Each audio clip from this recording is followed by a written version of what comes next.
Get her done. I'm thinking that both these shows and the next two are going to be fairly short. Mics are live. Here we go. Mics are live. Oh, gosh, you guys. Here it goes. Make sure it's clean so we don't hear anything of us talking over the beginning. Just Get that music clean. Just good up. No mouth sound. Not us saying a thing. Okay. Just let it go. Not a thing. Not a thing. Check. Quiet. Brothers and sisters, welcome to Penn Sunday School, starring Penn Gillette. My name is Michael Godot, and we are broadcasting from Show Creator Studios in Las Vegas. We just spent 40 minutes online looking for Jolly Time popcorn grease. But Penn is going to read us the liner notes he wrote for Bob Dylan. Do we need to billboard anything else? I don't think so. Here he is preaching love and reading liner notes. Mr. Penn Gillette. Yeah.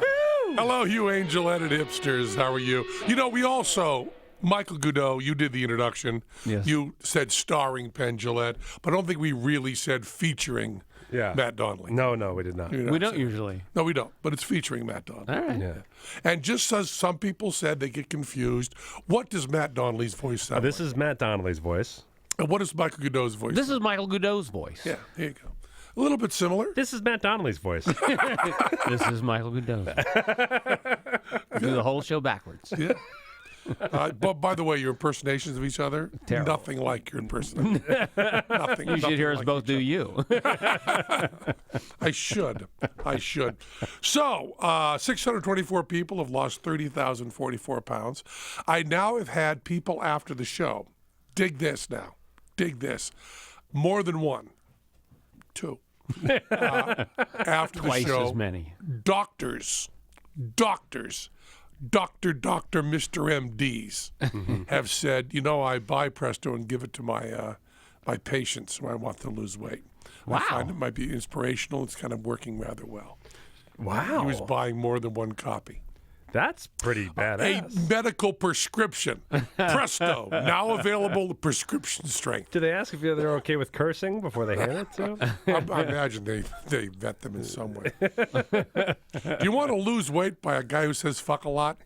Do you want to lose a fuck ton of weight? And if, they go and if they clutch the pearls, they go, oh, pardon me, let me get a nurse in here. And they recommend someone else. Jesus, you're fat. Want to lose a fuck ton of weight. And they go, yeah. And he goes, here you go. Here's Presto. Yeah. Jesus, you're fat. Oh, hey, what? I'm going to let... No. I suggest you keep going just with what you're doing, just slightly smaller portions. Try to stay away from a little bit from your processed meats. Does that doctor get to write off the cost of buying those books under the Trump new tax plan? I would think so. You know, this is the thing that makes me crazy. Yeah. You know, I think I've said this before. The thing. This is it. Well, one thing, At we last. found it. Hooray. We'll be able to solve All this. these people who argued for health care, and their entire argument was, it will help me. That was their entire argument. Yeah. There was no moral base for it, no political base, but we got to have health care because I could not afford this without it, right? Yes. Now, good, but make an argument from that. Yeah. Don't just leave it there naked. So now they're putting through a tax plan that will make me more money. Yeah. I believe it is immoral. Yeah. I believe it is wrong. It doesn't fit in with anything. It's not fair. It's terrible. Yeah. But it will make me more money. So should I now say, you know, Yeah, that use the same argument for healthcare. my argument is we should have this tax plan in. Actually, it probably won't make me more money because I'm sure Donald Trump is going through his hate list and saying, put in loopholes to fuck these particular people. Unless you spent the money on magic props. Make sure that Rosie O'Donnell and Penn Gillette pay more taxes. Can you do that? That's what they'll be doing. I feel like I should have an unboxing. You know those unboxing videos? I don't ever watch them. My son loves those. Yeah. You know what they are, right? Yeah, my kids like those too. I don't know why. Crazy. It makes no sense. Very It strange. is consumerism at the max. Yeah. Finest. Yeah. And The thing is, because my little kids just like it, I don't know if it's just consumerism. Do you know what I mean?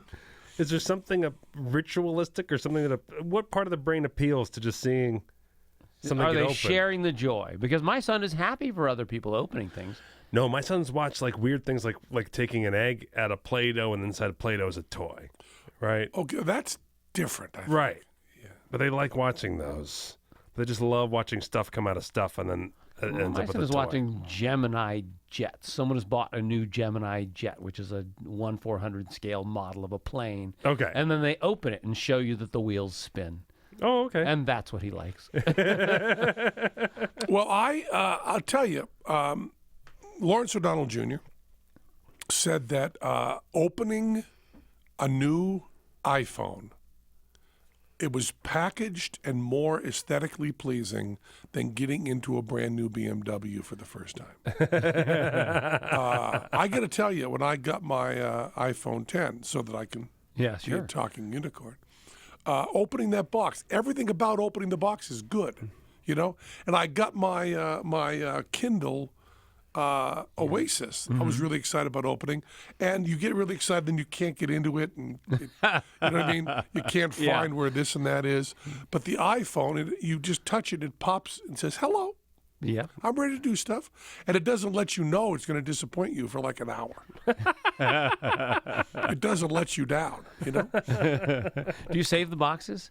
I feel like a closet full of iPhone boxes. No, I try to throw things away. As a matter of fact, I've started a new thing. I haven't told anybody this yet. My wife doesn't even know this. I'm throwing away, just tossing into the trash, one thing from my bathroom area every day. Really? That's a great plan. That's hilarious. Throwing away one thing. Oh, look, I bought this hair pomade when I thought my hair was going to be a little bit longer on the top. Throw that away. Oh, I don't ever use this particular nasal spray. Throw it away. Oh, I'm not going to need that. Throw it away. Every day one is really easy. Throwing away 10 would be really hard. But I every go through day- my closet like once a month and try to take 10 things out.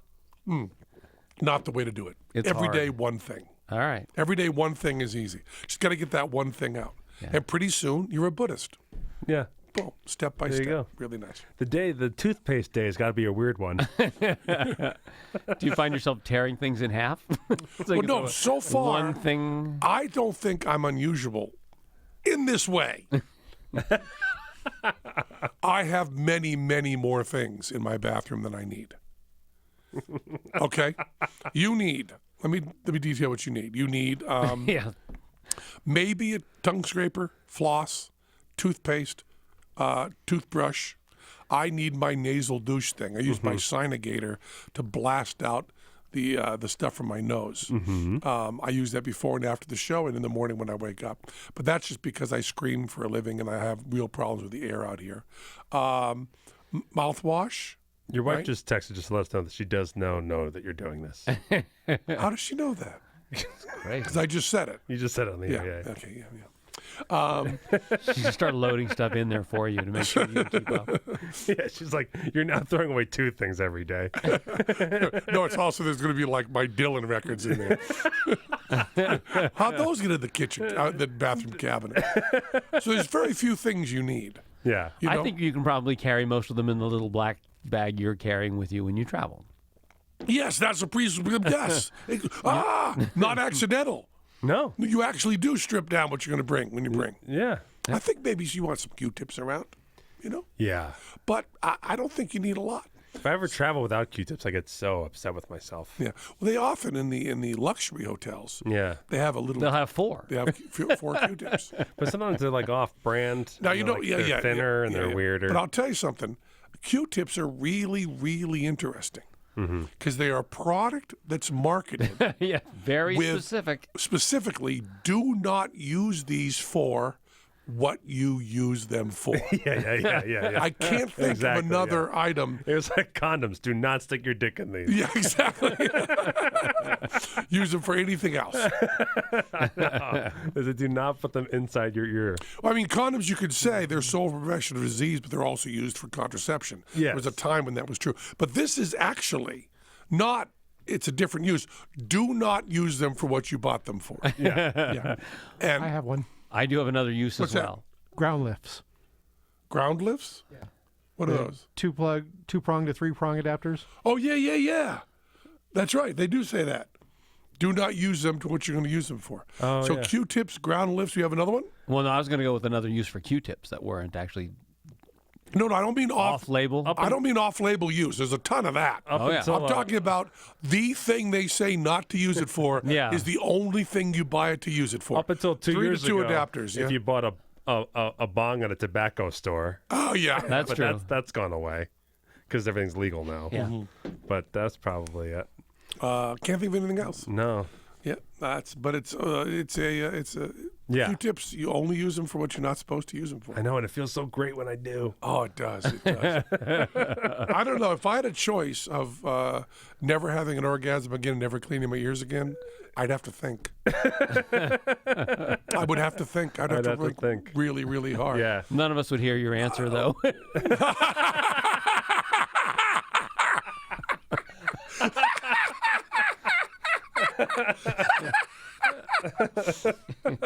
I will tell you, when I had my ear surgery, right? Yeah. They took my ear off, and they pinned it. They taped it to my nose. Not to my nose, my cheek. They taped it there. I can show you the video. Oh, I know. I've heard about this video. I did not. Then they went in and drilled out part of my skull and a lot of garbage in there. And then they packed my whole ear with stuff. They closed it up. And for a year, I had packing in my ear that was starting slowly to dissolve. Oh. It would slowly dissolve. And the guy told me, the guy being the surgeon, told me that over the next year, my hearing would come back, right? But it would be slow and unexpected. He also told me that my brain would learn to do locations with one ear. Wow. Okay, so I would start to learn to do that. So at first it would seem like I was completely deaf in one ear and it was stuffed up, and then afterwards I would start to paint a picture. Not the right verb. But I would start to create imaging around me that was based on the one ear, and my brain would do like that. The blind spot in your eye that you can't ever Right. see. It would just create that.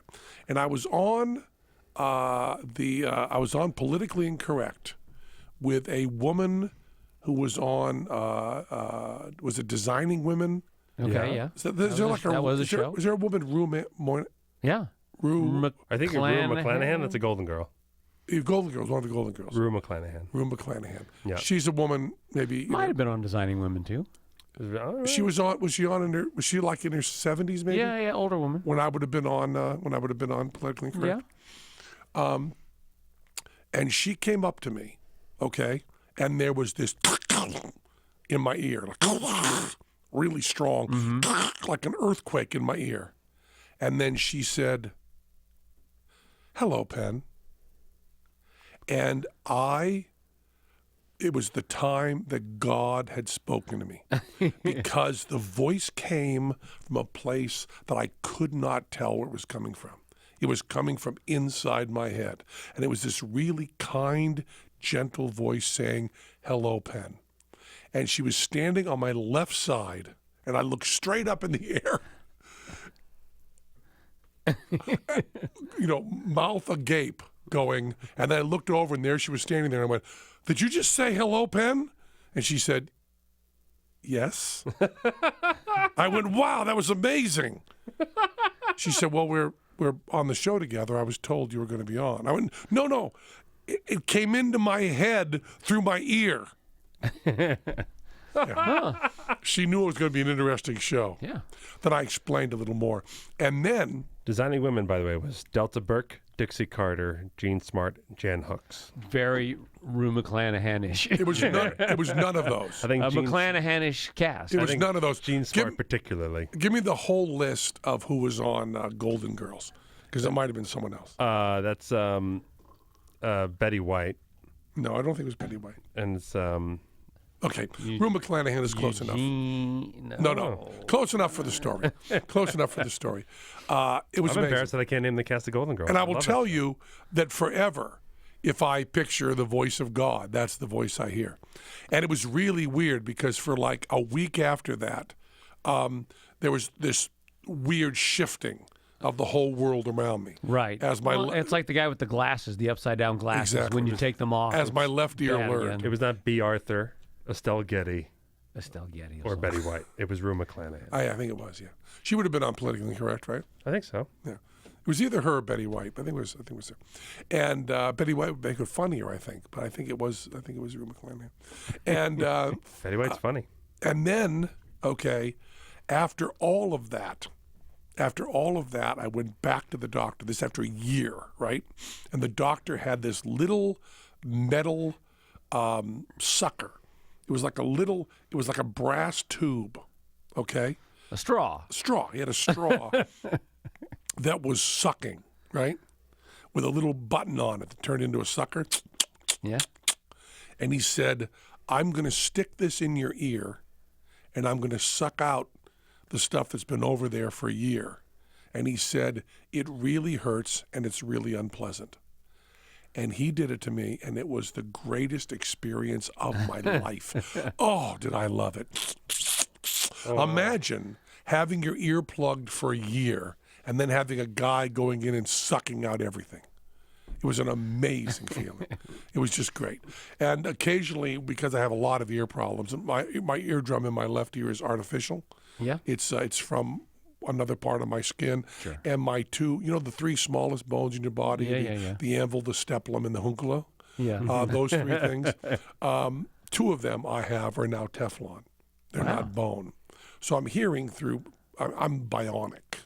Yeah. And every once in a while they go in, I have a tube in my ear, and they have to go in, and right on the little tiny pinhead tube, they got to suck off stuff that's in there. And I'll tell you, it goes, it's the loudest suck you've ever heard in your life. And it's somebody touching your eardrum while sucking and cleaning. And it is the greatest feeling in the world. Oh. If I had my way, I would have him turn it up full and suck my whole brain out through that. And I believe that I would just be in heaven. There's just what you want. I sometimes fantasize, that while I'm sleeping, all the impurities in my body will come out of my pores, and I will then take one shower and be truly clean. Every precancerous cell, every little bit of... I think you can buy that product on Groupon. I actually dream about that, Dream about every little thing floating in my eye, just coming out my cheek, every little bit of pre-pimple just coming out. You can do that with niacin, just the government doesn't want you to know that. Okay, niacin. Let's talk about niacin. Now you've done it. I wanted to do a magic trick once, and the magic trick was, this I pitched to Teller for years, and we ended up doing some of these ideas in another form, but we didn't end up doing this. I wanted to come out on stage, and I wanted to have huge lights around me, like unbelievable lights at a very, very short distance. So I'd be the brightest thing anyone had ever seen on stage. And I wanted them from every angle, Mm-hmm. And I wanted to come out with a single white shirt on, just a brand new white dress shirt on, just unbuttoned like 3 buttons, And then I wanted to go into the audience, take my shirt off, have the shirt examined, hand it out, have it examined, say, here's my shirt, examine this shirt.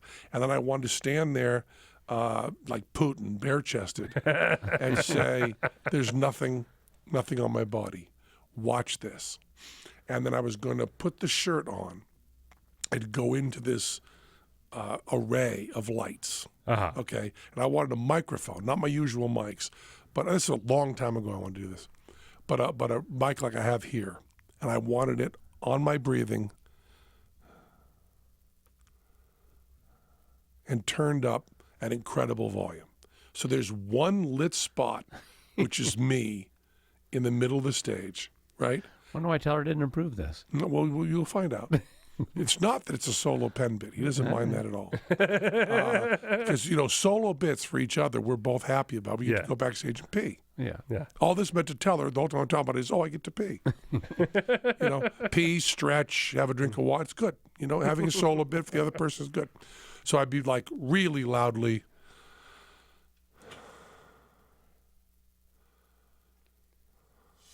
and really, really bright.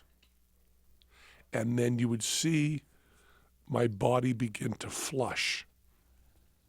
And I would get red and then more bright red, okay? And then you would start to see my shirt getting wet. And then you would see that it was blood. And then the shirt would slowly soak through from the inside with blood.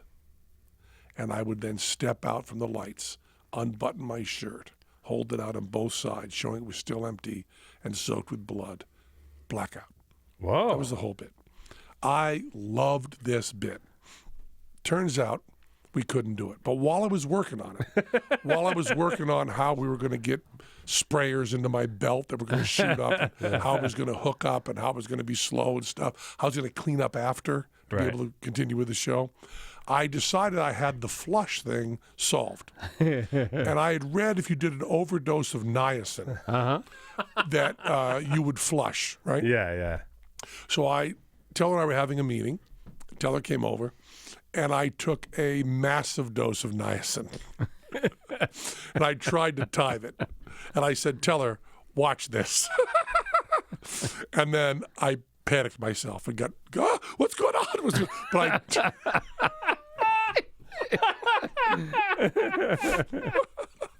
I did flush tremendously. Niacin does work. It does work. Yeah. And you don't feel good. No. No, you don't feel good. You feel like you're running hot. a fever. Something's wrong. Because Your hands get hot. Yeah. You are running a fever.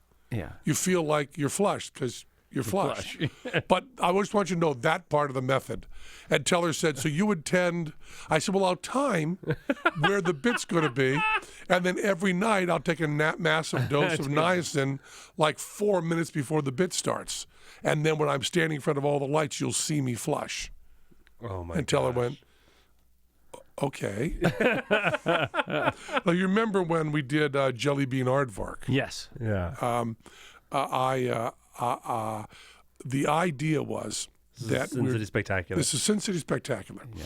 And we wanted to announce that there was a bit done by the Yardstick of Lunatics was the name of the band. Mm-hmm. The Yardstick of Lunatics were banned from the Ed Sullivan Show in 1969 for doing a too political piece that they couldn't put on. And it was a song called Jelly Bean Aardvark. And I was going to sing it. And the Smothers Brothers were going to play guitar on it. And there was going to be all this anti-war stuff and Rubber Mass of Nixon and McNamara. And it was going to be Stop the War. And it was And a magic trick. And the Magic Trick. And it was a great, great song called Jelly. A long time ago in a land far away, I tripped out on nothing at all. But like that, right? Yeah. And a little sidelight for that bit. And this is not a joke, although it is funny. The whole thing was, this song was supposed to go out in 68. It was a minor hit, but the Ed Sullivan Show was canceled, right? So it never got to be a big hit. But it was certainly around, Jelly Bean Aardvark. Tommy Smothers remembered the song from 1969. He remembered it in the 90s. Oh, yeah, I remember that band. I remember that song.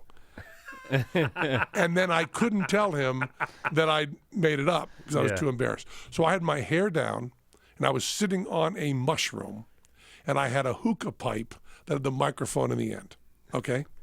And I said to the director and to Teller, I want to look as stoned as Jim Morrison looked when he did "Light My Fire" on the Ed Sullivan Show. Yeah. I want to look that stoned.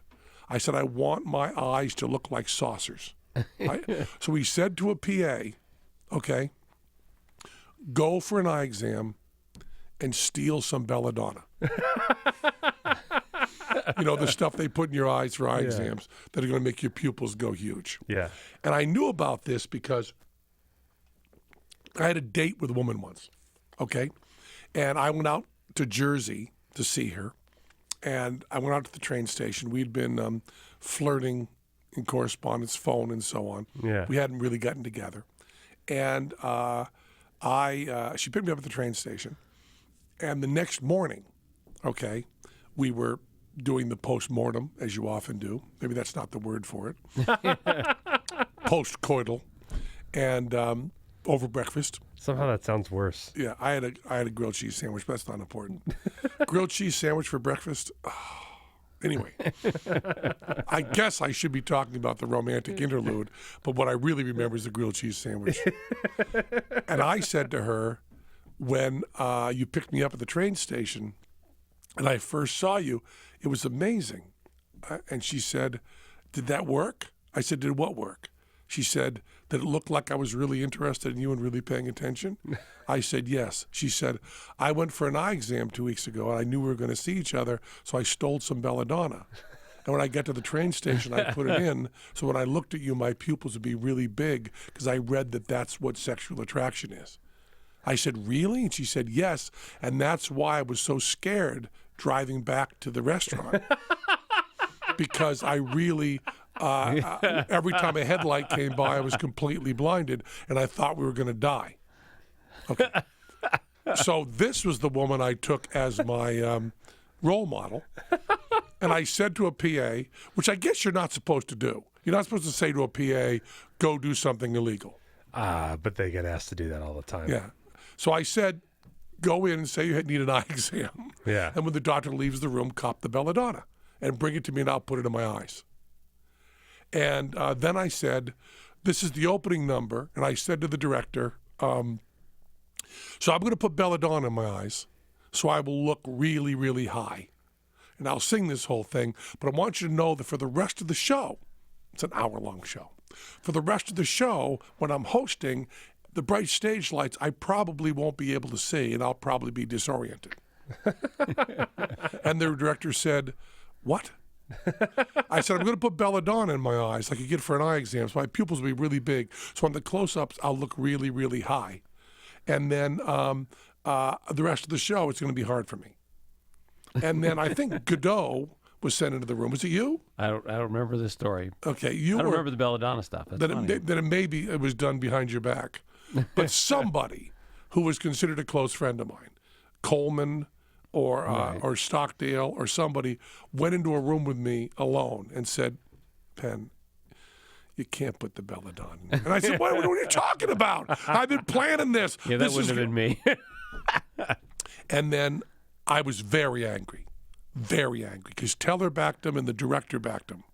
And they said I could not put the belladonna in my eyes. And they took the belladonna out of my dressing room. And I was very, very, very angry because this was me doing my big thing.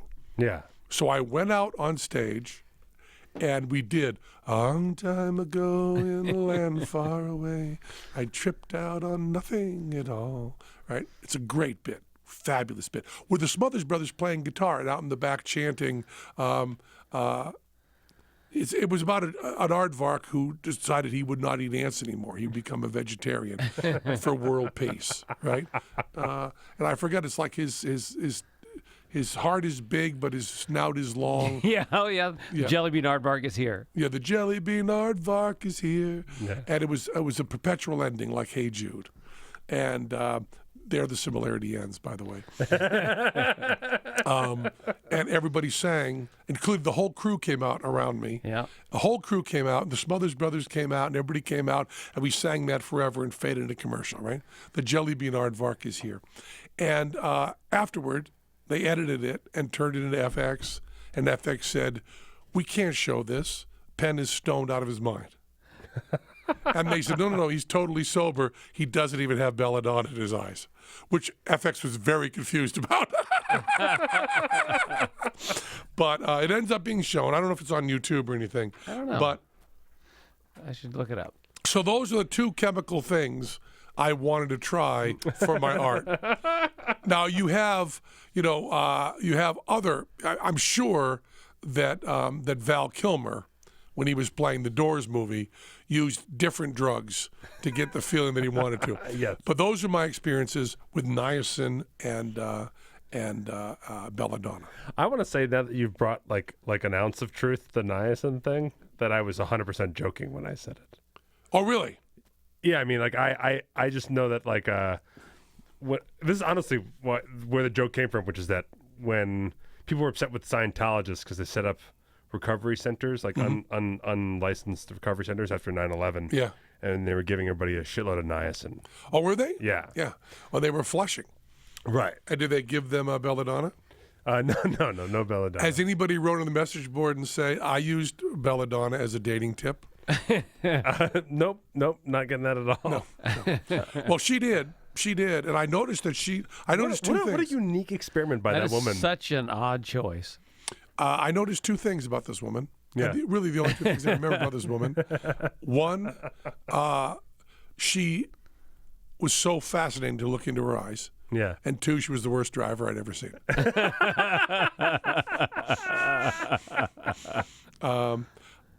But you know, there's all these studies. When you look into someone's eyes and their pupils are big, Yeah. they really look interested in you. Wow. It's really wonderful. But they And wouldn't. she just knew she wasn't that interested in you. That's what I mean. It's an odd. That's the What odd even point. the confession of it. Yeah, because it's. I don't really find you that interesting, but I thought I could fake it. No. You guys are just not understanding anything. Yeah. She was, I believe, interested in me. But she knew that there was a hyper reality that your body could not do. Yeah. That you could make it. You know what it's like?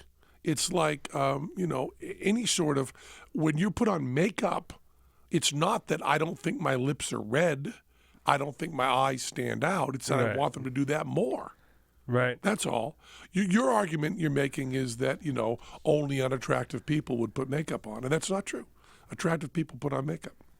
Teller puts some. Well, not a good example, but I'm saying that attractive people do put on. Now, here's what let me do these ads Okay. Why not? because I got the Dylan liner notes coming up. You just made me call a lot of women ugly, and now you're just going to go to commercial. That's fine.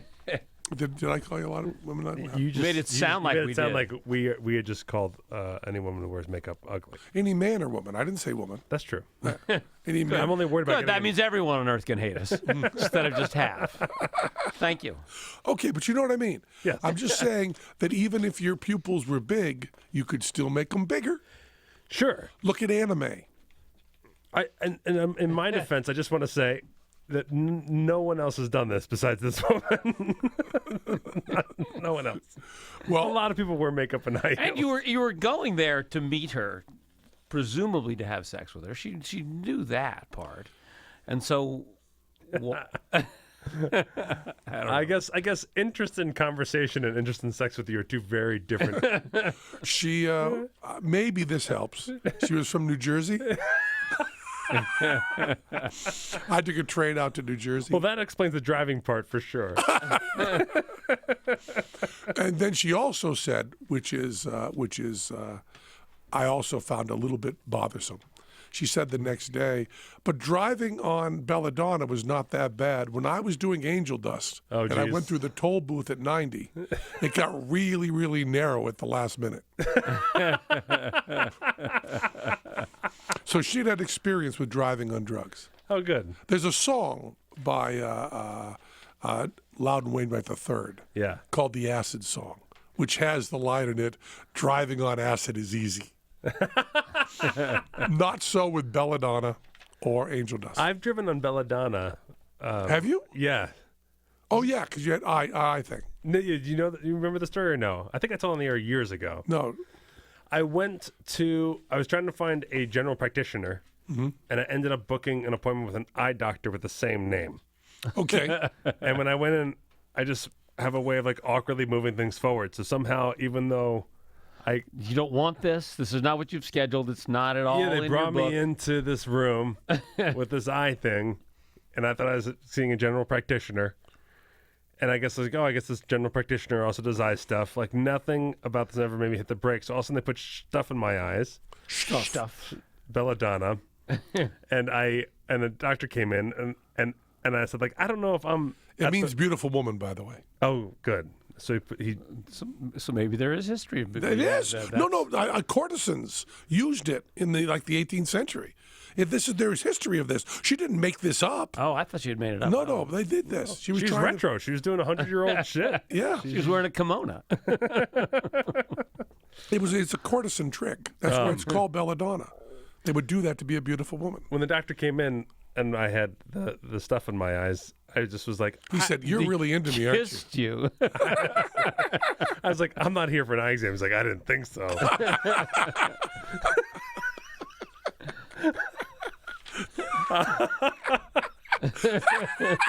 It's a Lucy sketch. The misunderstandings just keep going. And I said so. And then I talked to him. He's like, okay, that's serious. Okay, well, all right, get out. Kind of like nicely, but like, all right. Do you remember his name? No. Oh, I mean, Dr. Camarney is his name. And there was two Dr. There's Camarnis? two Dr. Camarneys. You were as surprised as I was. I would have been safe with a Dr. Camarni. I would have Yeah. said, we don't have to check his first name. No. And so then I was like, I went up to the lady. I was like, I guess I'm not supposed to be here. And she goes, oh. And then she gave me my copay back, and then was like, okay, sorry, have a good day. So no one communicated with anyone. Right, I see. So they didn't realize that they just sent Right. me out to my car. So I got in my But he car. didn't give you sunglasses or any of that kind of... No, because he didn't go through the whole eye exam. They have this whole thing. They'd stop. This is the perfect crime. It is the perfect They'd crime. stopped him before he was going to get all that information. Yeah. That's the great thing. So drop. I shouldn't be here. Oh, yeah, you shouldn't. He came in here accidentally. Just send him out. So the woman who was supposed to give you the sunglasses Yeah. and say you can't drive Yeah. said, oh, it's been aborted. We don't have to do it. Yes. Oh, this is beautiful. So It's a little like how the Bay of Pigs happened. Yeah. Go ahead.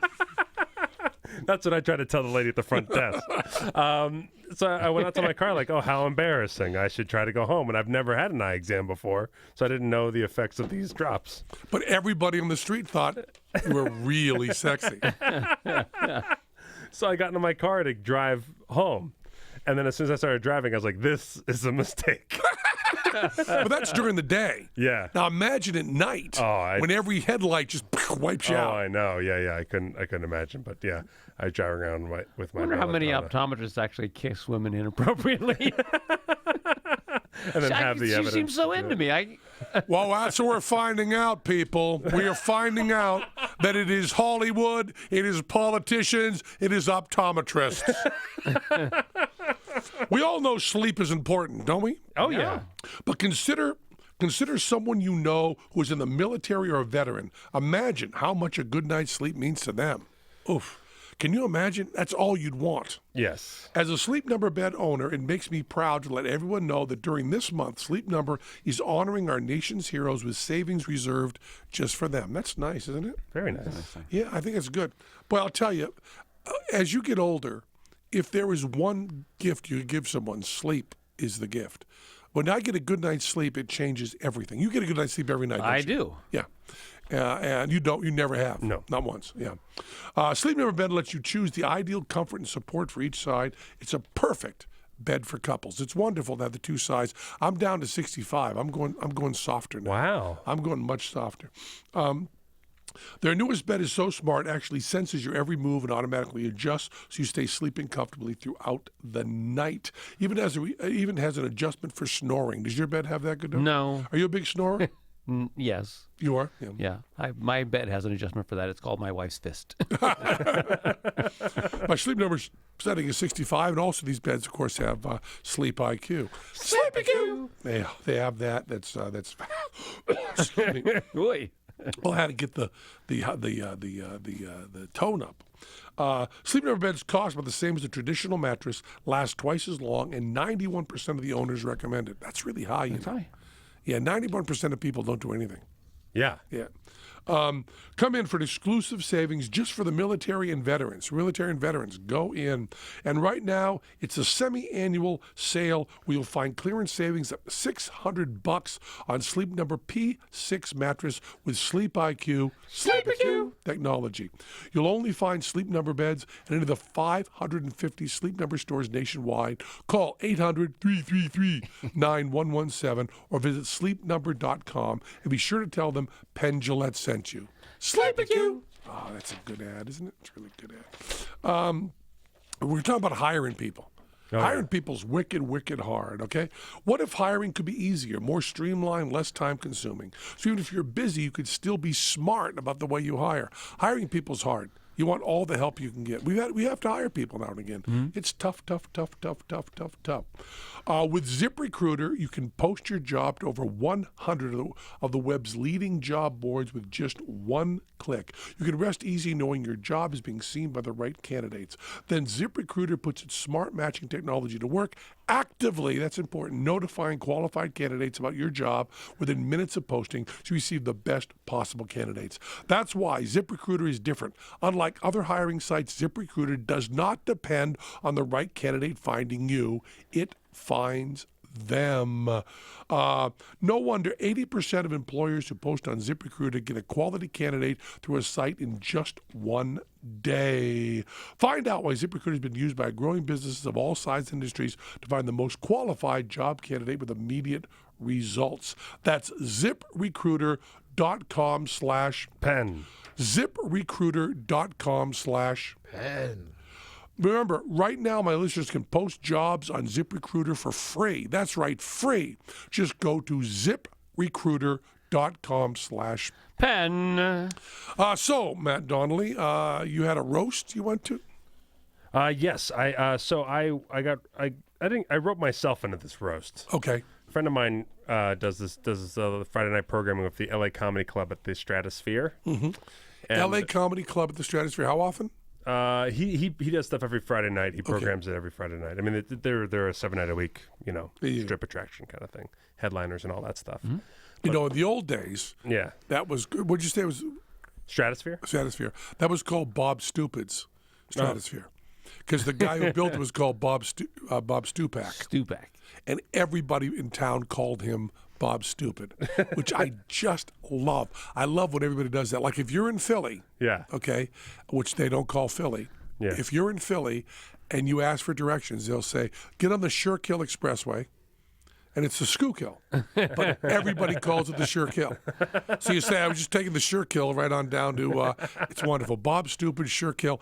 I love those things. Yeah. I love them so much. Okay, so we're at Bob Stupid's, which is no longer Bob Stupid's. No. Go ahead.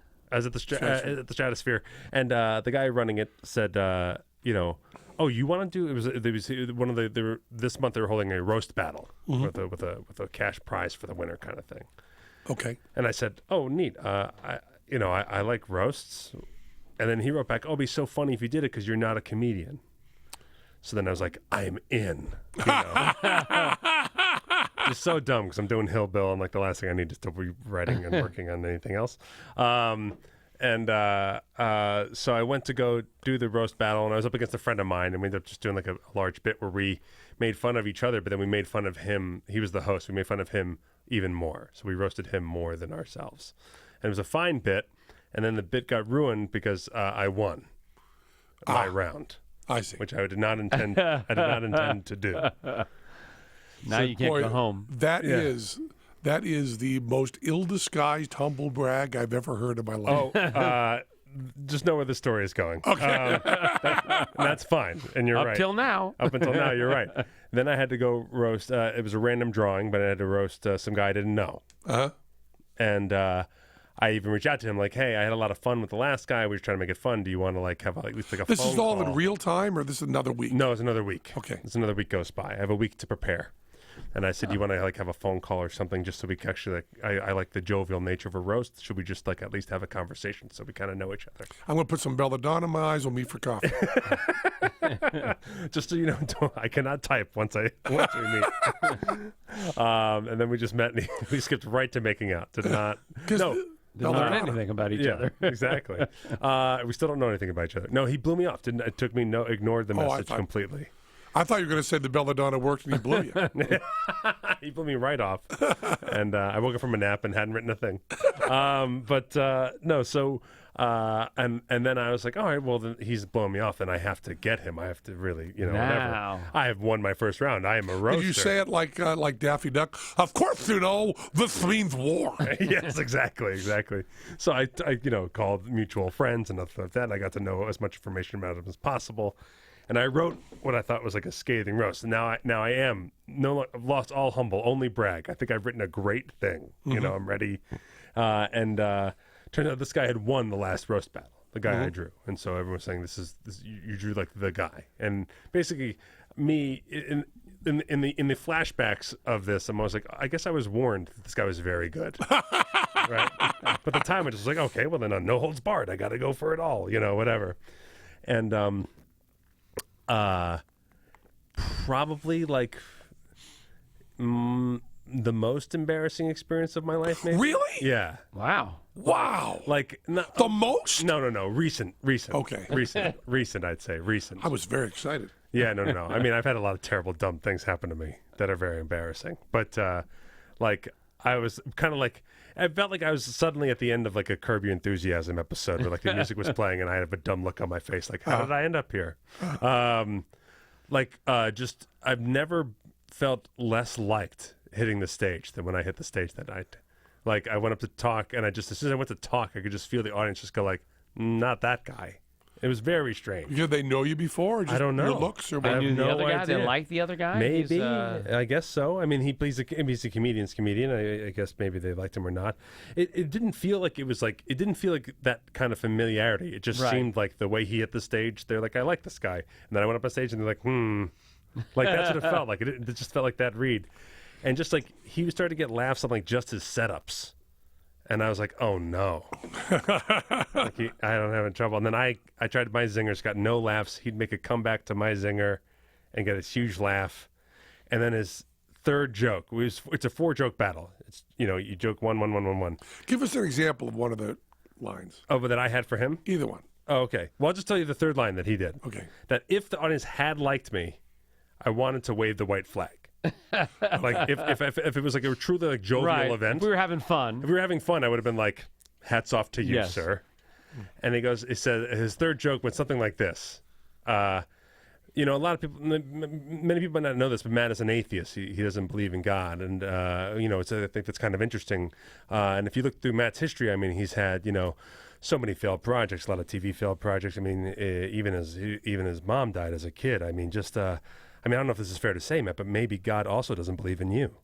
Mm-hmm. And that just destroyed the room. I mean, just made everyone laugh like crazy. Boy, it's an obvious one. Right, but that's just like, I think that's the thing, is like, 'cause you guys know, but he was letting everyone know information about me. Yeah, well, the mother dying does put something in it. Yeah, exactly, right? So I was like, oh, he had the guts to go for that, Yeah. because I just was like, and the room exploded, and I wanted to be like, all right, that landed, and that's wonderful. I thanks a lot, everybody. But I had to finish out with and I had like You should have cried.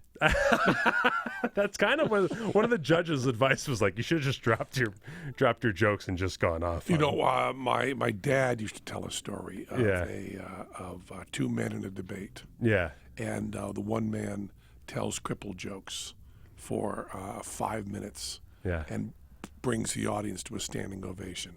And the second man simply limps off stage. If you'd have just broken down crying and said, yes, my mother is dead, walked off stage, you would have won the roast, I think. Yep. Then I would have been like a Make-A-Wish kid going into the final. Yeah. I just was, honestly, I don't think there's anything I could have done. It was just one of those weird things where like, I really tried to write for it. I sent the jokes out to my other comedian friends to take a look at. I thought it was vetted. Everybody was like, "Oh my gosh, some of the stuff is great." I mean, I got nothing. I mean, absolutely nothing. Not even like chuckles. Like it was as if like it was like I crashed his wedding on his wedding day. That's more of like what it felt like. I was an uninvited guest who came in just to yell things into a microphone, and everyone's like, "What is this guy doing here?" That's what it felt like at this thing. You wearing the "fuck you assholes" T-shirt? I was like that, and then I had to hang around and pretend like I wasn't embarrassed and just like, "Oh, it was fun. I'm glad I did it." Blah blah blah. And I was like, "I want to crawl in a hole and die." Did you have any friends there?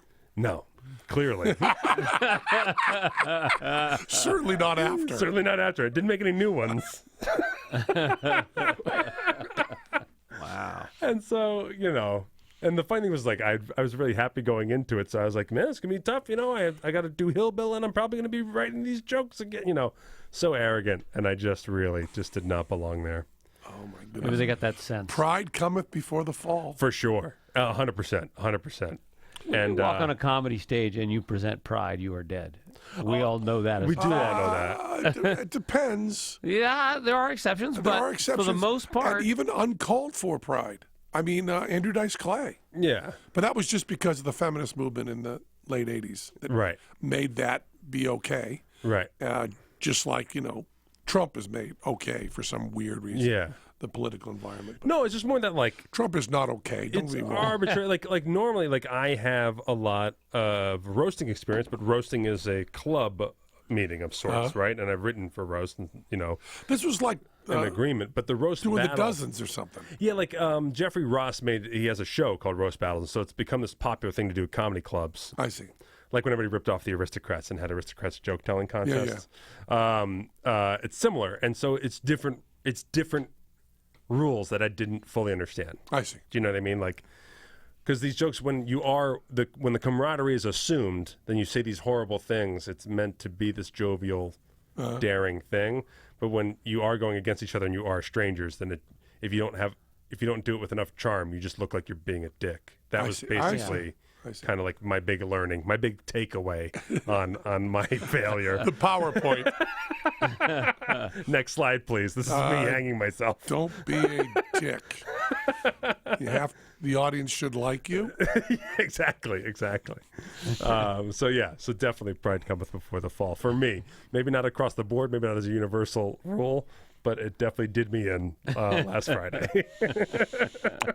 We still didn't get to anything we were going to get to this you week. didn't even do the thing. You didn't even do the thing. What's that? The thing. The Liner The notes? liner notes. No, I was going to do them after the commercial, then I realized we might take off into something, so I want to do it Wednesday. So we'll do it Wednesday. Because for right now, that was Penn Sunday School. That was Penn Sunday School. Cha-cha-cha. I mean, if you can end an episode on my failure, You become naked. how do you say no? I had a sense that story was going to be just the right amount of time that I wanted to do, so I put that in there. But it did end up ending on your failure, didn't Yes, yeah. it? So tell us something really good about yourself, Matt. Go ahead. I got a lot of wax out of my ear using Q-tips this morning. Good. You know, we love you. We love you like you had belladonna in your eyes.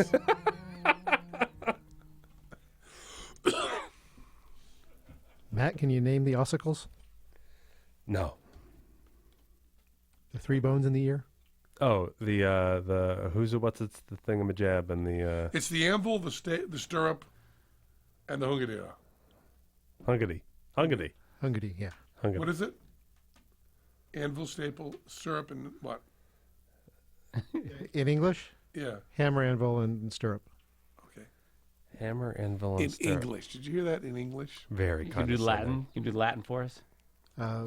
Malleus stapes. Forgetting the third one. Hammer. Yeah, it's Incas. Anybody got a Stand by for episode title 2. for Sunday? It's going to have something to do with belladonna. Belladonna eyes, right? Belladonna eyes.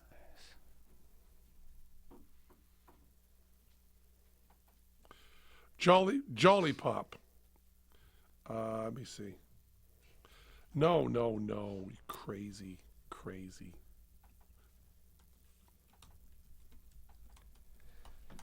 Maybe embarrassing is the wrong word. I haven't had an experience where I was like, why? Maybe I shouldn't be in comedy. That kind of experience. You know, when you do like a really shit show and you're like, why am I even in this business? That's what's more like what it felt like than embarrassing. Anybody need a pee? I don't think I do. I think we can get through this one. Good. Let's do this one about 45 too, and we'll be great. Are you going to go pee? I'm going to go pee. Okay, in that case, I will. See, this is where it falls apart. This is cigarette and coffee, isn't it? Oh, yeah. I have another cup of coffee, I'll light up a cigarette. Your cigarette's not done, I'll want more coffee. I've sat with people with cigarettes and coffee that go, 4 hours after you say goodbye. You in this one? I was just trying to set up new choice for you. Oh, thank you. Can you name the three ossicles? The Mo, the Larry, the Curly, Your choice. the Dingity, the Dongity, the Boogity Boo. We'll stay with that one. I would love if the game was played with, we'll go with that one. Instead of just leaving silence.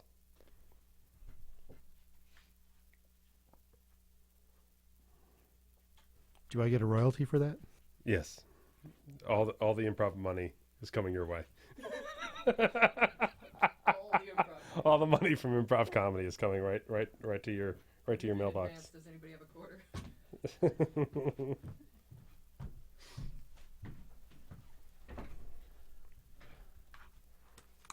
Somebody is excited about the pee break on the chat. Yeah, they love it. They love a good pee break.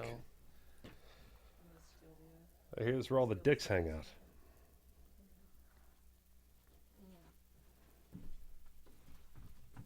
He's got any more? He's got plenty of tea in there.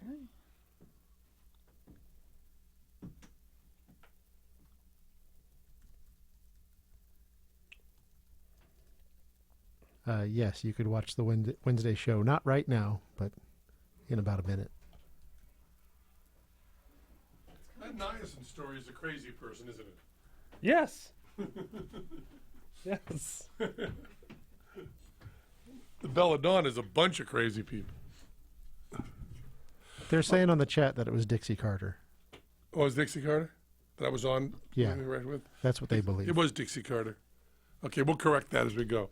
Okay, go ahead. Let's hit it. This is Penn Sunday School. Cha-cha-cha. Nope, not there. To our listening ears, all nature sings and round us rings the music of the spheres. Brothers and sisters, welcome to Penn Sunday School, starring Penn Jillette, featuring Matt Donnelly, and with me, Michael Bideau.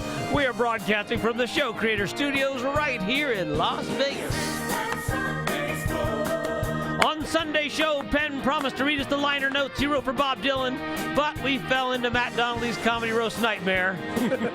Now our plan is to get to it today. Here he is preaching love and maybe reading the liner notes. Mr. Penn Jillette. Hello, you angel-headed hipsters. What was her name? Dixie what? Carter. Dixie Carter. It was Dixie Carter, not Rue Rue McClanahan. McClanahan. There's too many syllables in McClanahan. Yeah. Yeah. That's why she wasn't on Bill Maher's show. Too many syllables. Get her out Dixie. of I here. was on with Dixie. Dixie Carter. Dixie's a good name. Dixie is a nice name. And Dixie's a good name for God. Dixie is a good name for God? Yeah, to be hi, Penn. Hello, Penn. Speaking in some way. Oh, yeah. Yes. It was so, I can't tell you how surreal it was to not know where a sound is coming from. That's an interesting thing. Yeah, it's interesting. really crazy It's kinda cool. as it flips back around. Because we know there's this book I just read about time, and all we live. I read the exact amount. It's like 25 or 30 milliseconds in the past, always, because our eyes and ears, sound and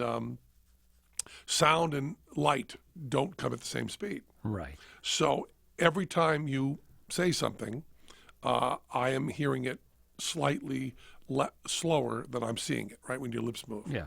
So, and that's true for everything. Cars going by and everything. So in order to give I bet I can get mine down to 23. in order to get a view of the world that's consistent, your brain has to take this information and smush it together and make it into one coherent picture. So you get your two ears, your eyes, everything going together. And then, so it takes it about 30 milliseconds to do that. So what you perceive of as right now, this exact instant, is actually about 330 milliseconds behind. All right. So we always are living in the past. We're constantly watching a movie that has been put together, sound corrected, color corrected, and edited, and then given to us and told us now. I just said that beautifully. You did. You did. That was really good. I was waiting to pick apart something for comedic purposes, but you nailed it. So what's happening is when you have, like you lose an eye or an ear temporarily, but long enough that your body can adjust, your brain can adjust, your brain learns everything again. So when that comes back in, it is one of the most disconcerting, because I had a feeling that I was getting reality. Yeah. And all of a sudden, I realized that I'm living in this fantasy, that I'm not really having reality at all. You know, we know there's no such thing as colors. We know there's no such thing as, we know all of that stuff, that we just put it together in our head like a mantis shrimp, who actually, that's a myth that they see all those colors. They probably don't. But they can They just punch. tell us they do. They can punch with the power of a shotgun. You know, a mantis shrimp can break the side of an aquarium with one punch. They are Mike Tyson. They have they can explode you don't believe me on this? I'm just not sure that's the right shrimp. It might be. It's the mantis shrimp. I know there's a shrimp with that one giant claw that. Okay, They- mantis shrimp punch. Okay, I'll give you that. Mantis shrimp punch. Read what it Yeah, says. no, I mean I knew all this. I just didn't. I Oh, just you didn't think- knew all this, but. No, I just didn't think it was but, mantis. but. I'm thinking mantis is not that shrimp, but I thought that the punch was part of the name, but it isn't somehow. No, read what it says there. The It world's says, fastest punch. Michael Godot is an asshole. No, it says I'm about to punch you really fast. Mantis shrimp are mere inches long, but can throw the fastest punch of any animal. They can strike with the force of a rifle bullet and can shatter aquarium glass and crab shells. Everything I said. Alike. Everything I said. The one thing, mark this day. Yeah. Penn, in whatever, 500 shows? How many shows have we done? 300 something. 343. In 343 shows, Penn has shown he knows about one thing, a mantis shrimp, Yeah. which he nailed Nailed it. in every single way. I We're going forgot to do, include Sunday. what's that? I forgot to include Sunday. 344. Okay. I have the unboxing ritual here. Oh. Bob Dylan has come out with a new record called Trouble No More. It's Bob Dylan from 1979 to 1981. The people who put this together, this is the 8th CD one, which is a beautiful, beautiful package. It is nice. There is a box, and there's another book bigger than this that has the actual CDs in it and all the track information. And this is a book called Photographs and More. The and more is Penn Jillette. They got in touch with me, and they said, Sony, who puts out Bob Dylan stuff, said, we are doing the new Bob Dylan bootleg series. The bootleg series is he puts out stuff that wasn't released. And the amazing thing about Bob Dylan's bootleg series is if you took away all his legitimate records, just put out the bootleg series, he'd still be worth a Nobel Prize. The stuff he throws away is that good. And I follow the bootleg series closely. They have one, it was every concert in 1966. Every concert. I bought that one. I also bought the 40 or 50 CD set that was all the recording of Blonde on Blonde and everything.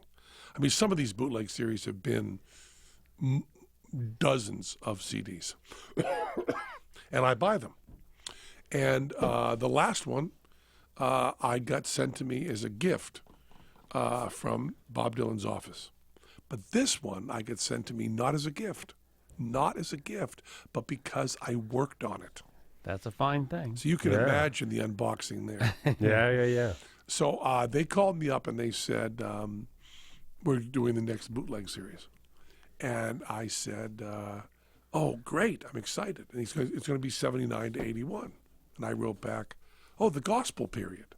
And they wrote back, yes, we'd like you to do the liner notes. And I wrote back, oh, you know I'm an atheist.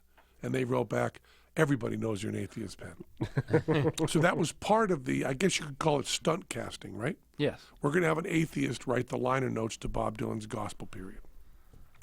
I figured I would send this to Sony, and it would be vetted by a million zillion people, including at some level Bob Dylan, right? At some level. I mean, or Bob Dylan's guy is going to read it over and say, what would Bob Dylan think? I'm not saying that Bob Dylan curated the whole packaging. I've been told by people who know him well that Bob Dylan is the least nostalgic person who ever lived. He does not look back. He's throwing two things away a day. Yeah, out of he his is. bag. No, really. And the lyrics that he writes, Yeah. balls up and throws them. Done. And these are now going for $750,000. Yeah. He didn't care at all. And if you talk to him about what was it like recording like a Rolling Stone, he goes, I don't know. He totally moves on. So someone has looked at this, Yeah. and someone has done it in Bob's name. And it's not impossible to think that someone would say, you know, Penn wrote this thing, Bob could read it. At least I'm going to believe that. I believe that. Mm-hmm. Okay. Don't think it's true. Why not? I said, how many words? And they said, whatever you want. I said, what do you want the subject to be? They said, whatever you want. And I put in some very, very aggressive, loud, inappropriate jokes. And I was sure that Sony would cut them. Sony didn't cut them. As a matter of fact, Sony just changed the word Christian to the word gospel and changed a date of a guitar player that I had wrong. Okay. I also lived with this stuff. I was telling you guys about it off the air. I listened to nothing but this Dylan record, 8 CDs, the early version, not fully mixed, for about 6 weeks, 2 months. It's all I listened to. And that's all I listened to at the time that the first explosion of my liberal friends hating Trump supporters, which troubled me tremendously. I am fine with hating Trump. It's not my favorite thing, but I can accept it. But those people who said the people who put this guy in office are horrible racists and we hate them broke my heart. So I was listening to nothing but Christian music by Bob Dylan, gospel music by Bob Dylan during this. It's also his best band and his best singing. And I wrote the liner notes, and they came back with really no corrections, no edits. And I've decided to bring, I could read it obviously from my computer where I wrote it, but I decided to bring in the actual book. It is lovely. It is. It's got on the cover, Bob Dylan is playing harmonica, pressing on, and photographs and more. On the back is the Japanese or Chinese. I guess that's Chinese. Is that Japanese. That's Japanese. Japanese shot of love. And you open it up, and there's the cover for Slow Train Coming. I'm doing it like a picture book. My Little Goat. Then there's the producers are grateful to the many photographers. Bullshit, bullshit, bullshit, bullshit. My name. Bullshit, bullshit, bullshit, bullshit. My name. Bullshit, bullshit, bullshit, bullshit. My name. Then you go to page 5. Page 4 is a picture of Dylan with sunglasses and guitar playing. Now, here's the thing that blows my mind. This is something written by me that has pictures put in of Bob Dylan. Now, I want to tell you that I am going to read this, but I'm going to stop whenever we want and comment. Okay. Because I got to tell you, I am more proud of this than Matt Donnelly's first roast.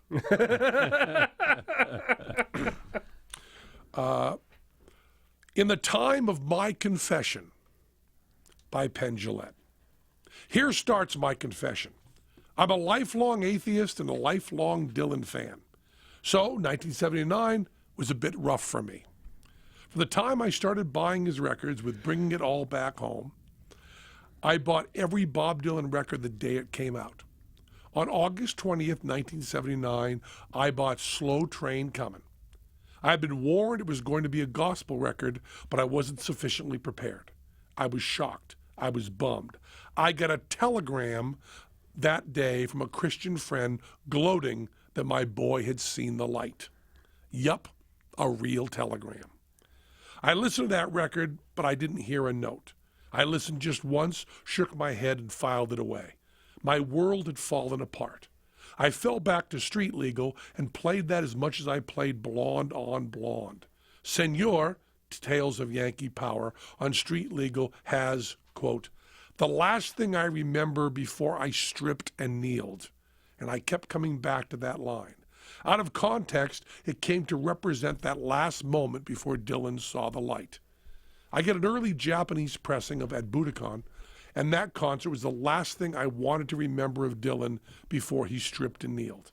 I loved the sound of Street Legal, Budokan, and later Infidels. I loved the passion, the searching, the poetry, the images, the big fat band sound. I loved the backing vocals. Everything I loved about those 3 records was even better on the gospel records. but I didn't find that out until 35 years later.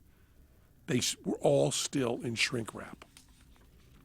Yeah, Saved and Shot of Love came out, were purchased, and sat unopened in my collection. I was living in San Francisco at the time. Dylan came to town. I didn't go to the show. It was the first time I passed up a Dylan concert. I didn't give him a chance.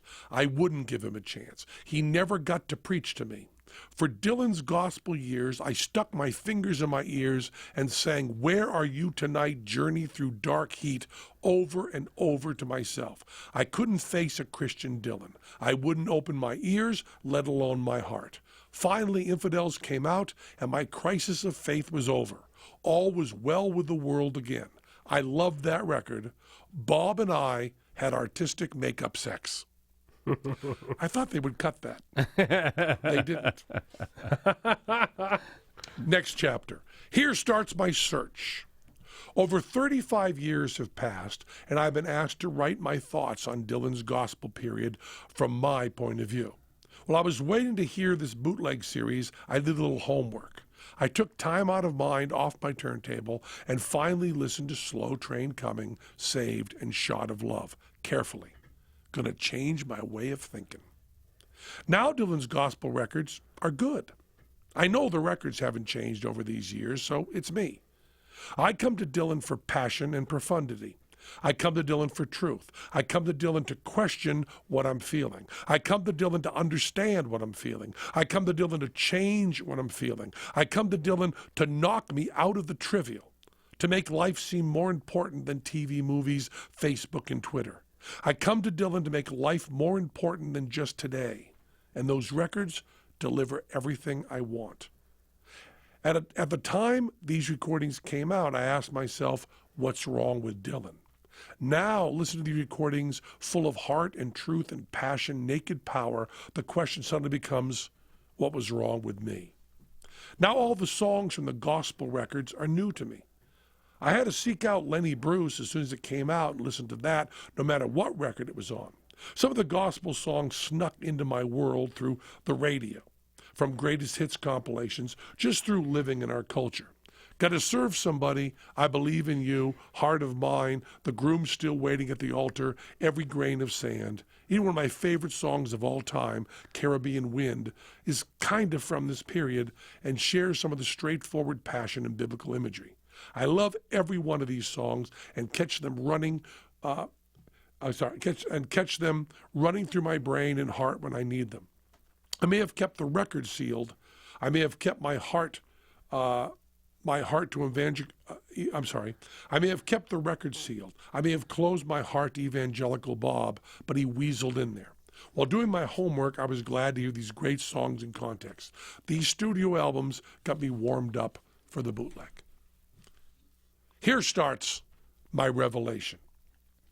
When these recordings of live versions, outtakes, and rehearsals from the gospel period arrived, I experienced the burning bush. I was on the road to Damascus. These records changed me. I'm not Christian, but I've changed. I've been listening to these records all day, every day, and my life and life in general seems more important. Dylan never deals with the trivial, and those records frighten me with the awful truth of how sweet life can be. Bob has said the purpose of art is to inspire. I am inspired. I want to be a better person and think more about things that matter. I have the Spirit. As far as the theological content of these records, I still disagree. One of the many robot killers of modern science is that placebos still work even when the patient knows fully well it's a placebo. I am the fool who still says in my heart there is no God, but Dylan's gospel music is stronger than my lack of faith. These bands have a wonderful sound and the songs are great, catchy, and important. But the medium isn't the message. The message is the message, and fortunately for me, I can hear the message on these records as not just the revealed word of Christianity. The singing on this record is some of the best in Bob's career. He cares. It all matters. Even the sound checks and rehearsals are full of fire. I've changed. I no longer care that I don't agree with the cosmology. Art isn't supposed to be an essay or a debate.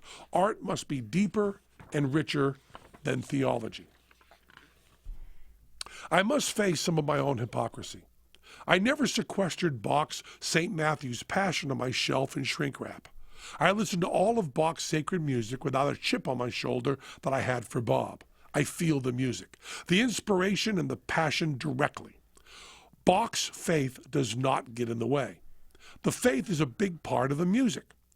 Was that okay with me because Johann's long dead and I don't understand German? I don't know. I love Ray Charles singing Amazing Grace.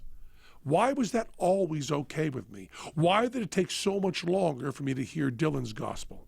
I'm afraid there aren't any good reasons, and there may be some very bad ones. I don't know why Dylan bothered me more than other religious music. And I don't even know why Dylan's gospel music bothered me more than Dylan's other music. Looking back, I never agreed with Dylan on the prosaic level. I don't insist that everybody must get stoned. He's not speaking for me. I've never even been stoned, but I love that song. I didn't marry ISIS on the 5th day of May. That's not me. I've never even been in a tomb. I'm not even sure the times there are changing. And I can make a strong case that all those answers are not blowing in the wind. Yet those songs are a constant part of me. Without those Dylan songs in my heart, I'd be unable to recognize myself. But those songs weren't ever meant to contain my personal philosophical worldview. They weren't about me. They weren't even about Bob Dylan. They were songs, and songs are more important than me or even Dylan. All songs are more important than their literal content. It's hard to find any song by anyone that I agree with intellectually. I'm not sure old MacDonald had a farm, and I've never wanted to just hold her hand. Maybe I'm Too Sexy for My Shirt by Right Said Fred speaks directly for me, but that's a very short list. I was so surprised a Right Said Fred joke made it into Bob Dylan liner notes. How amazed are you? I'm very. They let me put in I'm Too Sexy for My Shirt is the only song I agree with literally. That's amazing. They didn't read them. Yeah, they didn't read it. They just posted it. They just pasted it in there, cut paste. Yeah, you don't think they read it? Nah. No. I'm still wanting to believe that Bob looked at that and said, yeah, Right Said Fred, man. I like that song. Yeah, it's good. I am too sexy for my And shirt. so is Penn. So is Penn too sexy for his shit. I've seen him. He is too sexy for his shit. This is an important paragraph to me. I must be careful that my new tolerance doesn't fall into disrespect. Listen to these records. I mustn't pretend that Bob could be singing about any old thing. I can't pretend that we can replace the word Jesus with Chuck Berry and the songs would mean the same thing. They would not mean the same thing. I mustn't patronize a Nobel laureate with some sort of ugly workaround of God to him is what art is to me. All of that would be an insult to Dylan, and I would never do that. So when I listen to these gospel songs, I try to make his faith and I try to take his faith and passion seriously and honestly and feel it as best I can from his point of view. I need to let his preaching, the word of God, speak to me of the human condition, uplift me, inspire me, and not in any way cheapen the depth of his belief. That was the hardest paragraph to write. Because you really want to say, well, passion is passion. You know what I mean? Yes, Right. I do understand that. When my sister died, a former friend of mine was sitting in the monkey room with me, and said to me, I said, my sister died yesterday, and he said, well, my dog just died, and I said, this is my sister, and he said, grief is grief. The last 3 words I've ever listened to from this man. And that is what I don't want to do on this. Yeah, of course it is. Dylan does not. I don't want to hear Dylan say I was filled with the power of Christ and say, well, I really like this movie. I'm not allowed to do that. I cannot do that. Right. I cannot do that. Even if I'm not a Christian, I must respect the Christian beliefs as being real and not lie about what they're feeling so I can feel better about it. Did you feel you were contemporary to the other Dylan albums you had purchased before this time? Do you felt like you had lived those lives at that time? Do they feel current to you? Because this may have just felt current to you. Yeah. This is live. This is a moment when you and Dylan are sharing the earth, and the other albums may have come from something else to you. And also shifted in time while being contemporary. And not just for these gospel records. Common wisdom is that Dylan went back to being a secular songwriter after this period. But that's a lie. The truth is Bob Dylan never was and never will be a secular songwriter. God said to Abraham, "Kill me a son," is not "Fly, Robin, fly." I can hear a sweet voice gently calling, "Must be the mother of our Lord." I'm sworn to uphold the laws of God.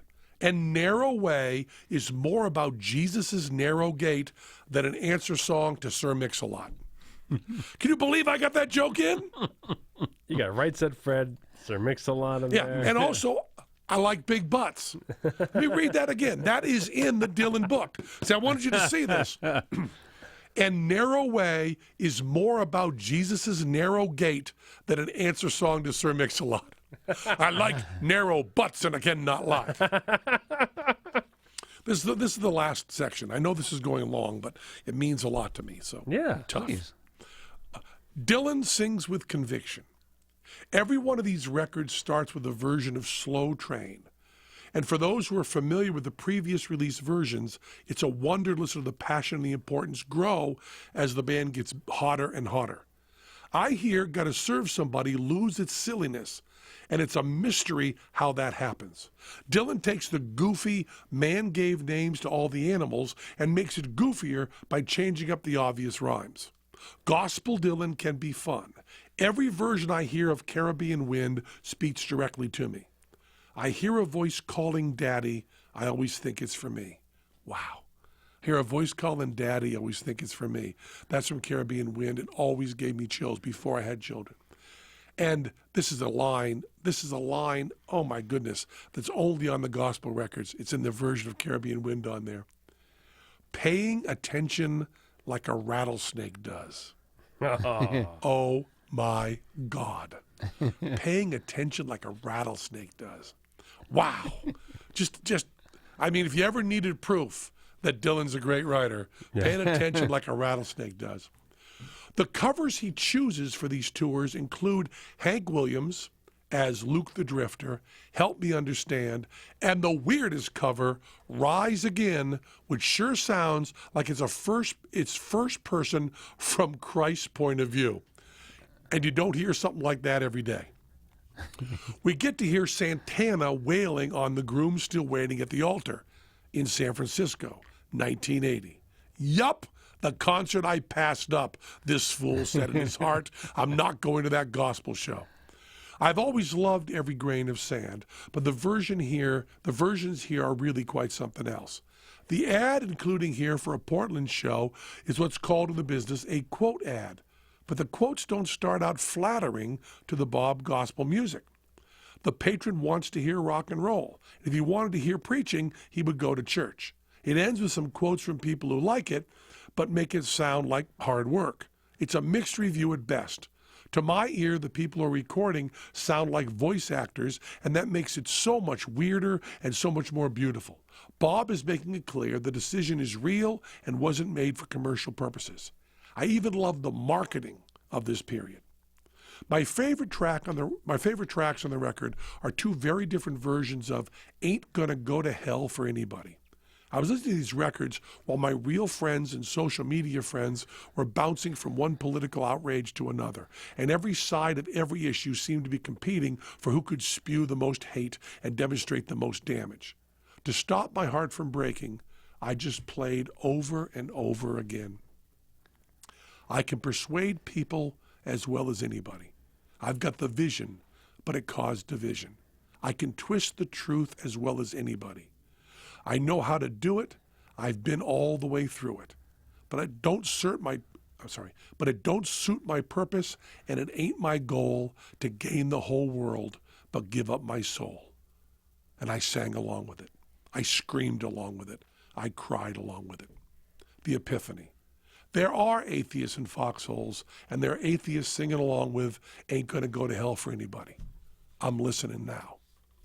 Nice. Those are my liner notes. Nice. To Bob Dylan, Trouble No More. Yeah, I wrote the liner notes. And by the way, just in case there's anybody on the Grammy Commission listening, they do give Grammys for liner notes. Okay. They do give Grammys for liner notes. Okay? They do give Grammys for liner notes. I want to tell the Grammys, when I'm nominated for Writers Guild Award, I didn't show up. Yeah. When I was nominated for Emmys, mostly Godot showed up. Yep. I showed up once, but Godot showed up all the rest. Well, how many times were you nominated? 8 times? 8. 8 times. Godot Well, went more. We were 12 nominations. But 8 years. Godot went to every year. Yeah. I went to 1 year. But I'm telling the Grammy people, I will be there in a tuxedo. All right. If I am nominated for Bob Dylan's liner notes, I will be there. Believe me. This is not LBJ. If nominated, I will not run. If elected, I will not serve. This is Penn Jillette going, give me anything on Bob Dylan liner notes, and I'll be there. So, matter of fact, if you want to honor my Bob Dylan liner notes, I'll probably show up at your 4th of July picnic. In a tuxedo. Yeah. I also, unsolicited, wrote my own liner notes to an old Hanson album. So Would you like to read them to us? Yeah, I would. I'd like to read them. And if the Grammy people are listening, I'll also go in a tux. I'll also go. I'll go along if Penn is going because I have to be there with a pocket full of peanut M&Ms to keep him facing the right direction. No, what you used to show up with those Reese's? The Reese's. Reese's. The chocolate Reese's. Yeah, chocolate Reese's. The chocolate Reese's kind of caramel things. Yeah. Godot discovered that he could do some. He'll roll over. Penn will roll over if you're holding a chocolate Reese's. Yeah, he found. We don't no longer call it training. We call it what is underlining Behaviors, yes. Behavior. We do behaviors. So those are my Dylan liner notes. Godot, you went to Yosemite. I did. I went to Yosemite with my son. How was that? It was fantastic. It's kind of the last week of the year you can get there from Las Vegas. It's about to snow and close the road, and they don't plow the roads. Uh huh. And so we managed to get a couple of camping sites, which is impossible to do in Yosemite just because someone else had canceled. Mm-hmm.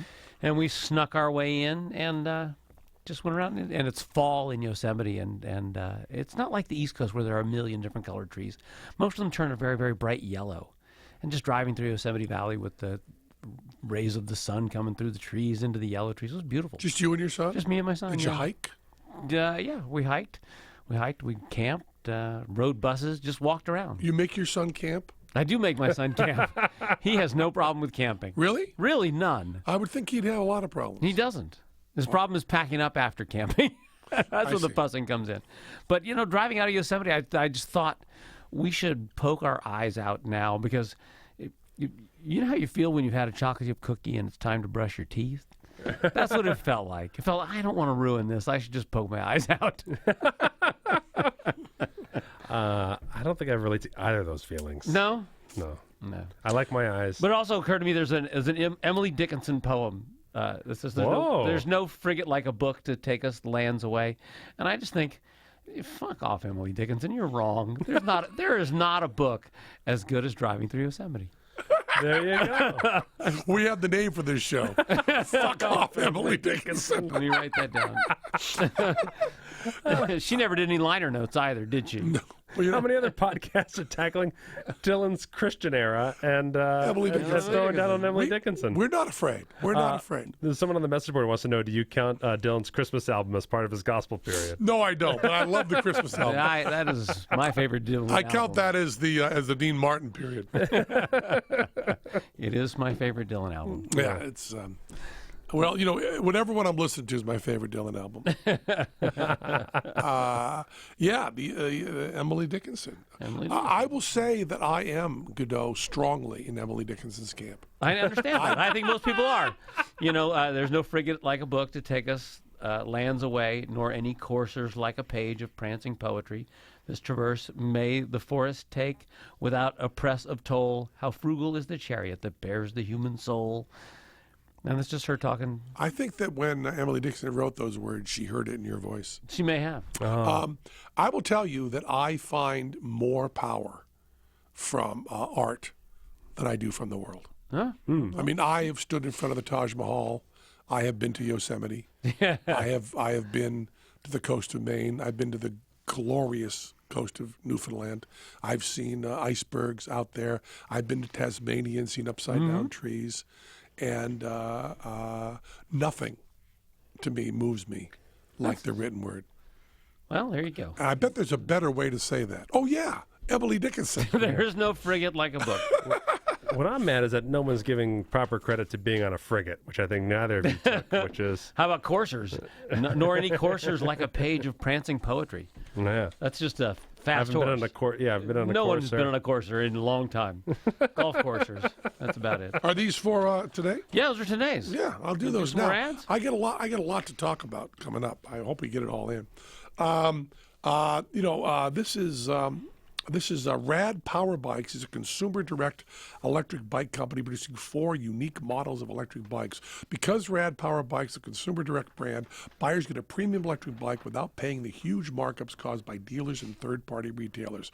Priced at often less than half the price of comparable bikes on the market because dealer retail markups are cut out. Yeah, I know I said bikes. I heard you say that. You got a problem with it? No. I was just practicing my ventriloquism. Vike. So Vike. On top of their already awesome prices, this Cyber Monday, that's November 27th, Rad Power Bikes is making it even easier to get people riding. So wait a minute. On November 27th, make sure you do this. Yeah. Set an alarm or something. Deals on all models of electric bikes, up to $300 off per model. Nice. One day only sale on Cyber Monday. Cyber Monday also includes free shipping on all electric bikes in the lower 48 states. Wow! Nice. At 750 watts of power, going faster miles an hour, all 4 models have the most powerful motor an e-bike can have while maintaining a street-legal Bob Dylan album status. No license required. Ride it anywhere you can ride a bicycle. All 4 models can reach 20 miles per hour with 0 pedaling. 0. Yay. All 4 models give riders the choice to ride pedal-free with throttle, utilize 5 levels of pedal assist for an added boost or a combination of the two. Riders can travel between 20 and 40 miles on a single charge. How you liking yours? You know what? You'll be happy to know I got a rack, so now I can carry the groceries on the rack. That's really nice. You know I like a Oh, good I do rack. like It's that. I do love a good rack. Visit www.radpowerbikes.com on Cyber Monday, November 27th to save big, big, big, big, big. Use code Penn. to receive an additional $75 off accessories when you purchase any electric bike. Radpowerbikes.com. Use the code Penn. Yeah, that's a good one. If you're like a lot of guys, and I am, you can probably think of a million things you'd rather be doing than shopping for clothes. Between the packing and crowds at the mall and the endless parking and crowds at the mall, not packing. Packing at the mall. Between the parking and crowds at the mall and endless browsing and lack of advice online, it's enough to make you want to rock the same T-shirt and jeans forever. But you can't. Nope. So let me tell you about Stitch Fix Men. Stitch Fix Men. Stitch Fix Men. See how they shine. Stitch Fix Men. We'll get See that how they event. shop. It's no Sleepy Q. Sleepy Q. They've imagined how to find and buy clothes, and you never have to leave the house. It's that easy. Just go to stitchfix.com and tell them your sizes, your favorite types of clothes, and how much you want to spend. Your personal stylist then gets to work hand-picking new clothes for you based on your style and budget. 5 items delivered right to your door. You try them on at home, and you only pay for what you keep. Shipping's free both ways. Anything you don't want, just send it back. And exchanges are always free, too. You can get your fix monthly, quarterly, or whenever you feel like it. There's no subscription required. It's easy. The shipping is free. And why not give them a try? I promise you'll be hooked. I'm doing this, you know. I know. I haven't gotten the clothes yet, but I'm doing it. Get started now at stitchfix.com/ Penn. and you'll also get 25% off when you keep all 5 items into your box. That's amazing.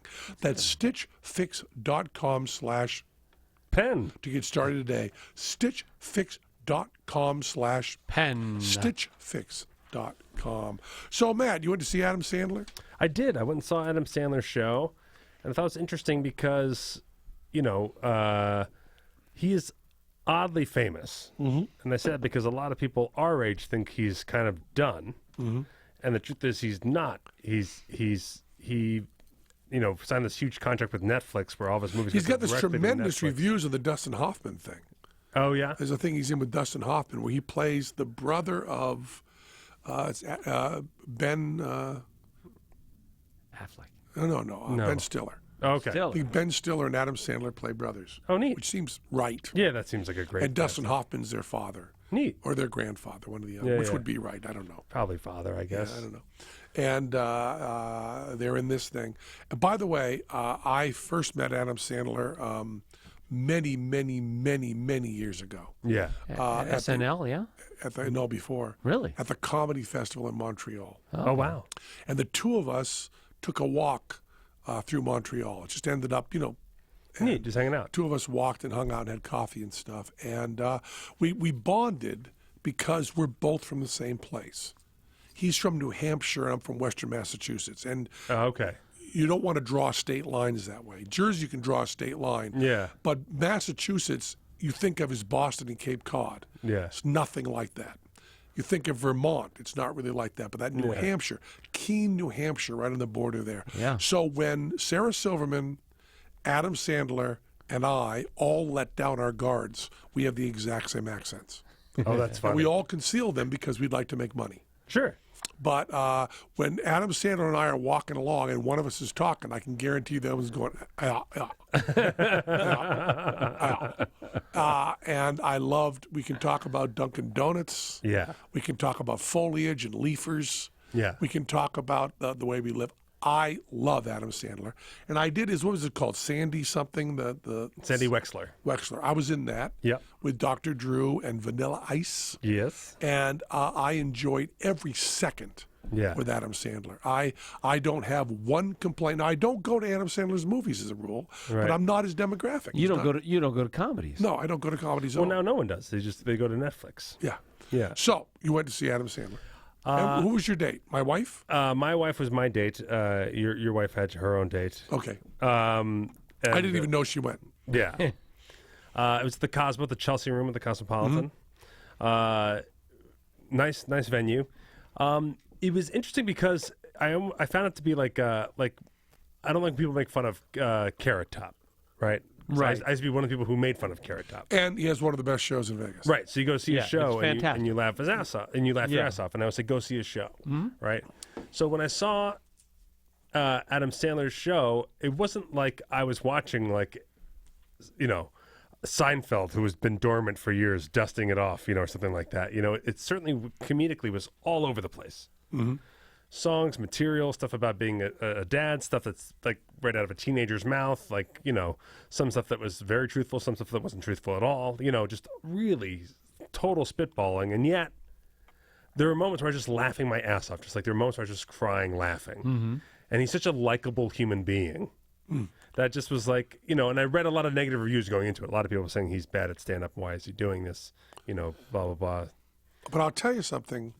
It's possible Yeah. Adam Sandler is, from the tip of his toes to the top of his head, a really good guy. Well, that's the thing, is that you can't. Really smart. And I think deeply funny.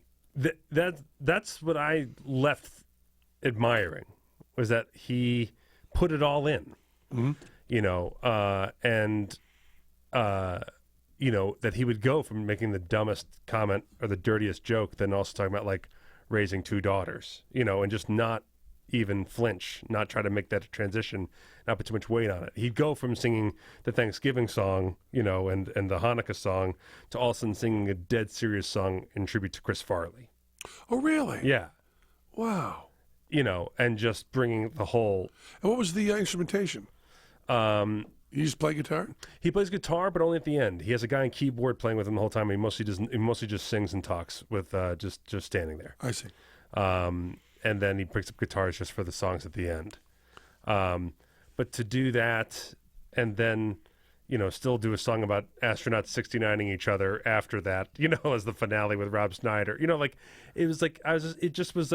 felt the sporadic amount of material made it feel intimate. Sure. Do you know what I mean? It felt like you got to just- know him. It was an Yeah. event. It wasn't a comedy show. Yeah, that the fact that he was kind of just laying it all out there for you Nice. to take it in one way or the other. You're like, what? This guy is so nice, and he really just lays it all out like that, and you just felt like you're like, what? I just spent some time with Adam Sandler. I have enjoyed every moment I've spent interacting with Adam Sandler. Yeah, and by all accounts, everyone loves working with him. Anyone who's gotten the call to come, to do any kind of writing session or like by all accounts, you want to work with Adam Sandler. Like he's just great to people. Yeah, he's fabulous, and kind and funny and smart. Yeah. And there's a lot to learn from that because when history goes by 100 years, the people remembered from our time are not going to be the hip ones. Right. I mean, Adam Sandler has a better chance than Louis C.K. Right, and that's the thing is like I said like Stephen King has a better chance than Nicholson Baker. That's unfortunately Bob true. Dylan is Bob Dylan. Right. He wins overall everything. But I left at first being like, that's kind of like a fanboy show. If you're a fan of Sandler, you would love that show. And then I spent the whole next day still laughing at stuff the next day. And then my wife and I kept remembering different parts and just saying it to each other. And then realizing also that like he does a lot of songs, but like songs that were only worth one joke, he only made one joke and then cut the song. Like, oh really? Like he doesn't overwrite anything. So I was like, there's more.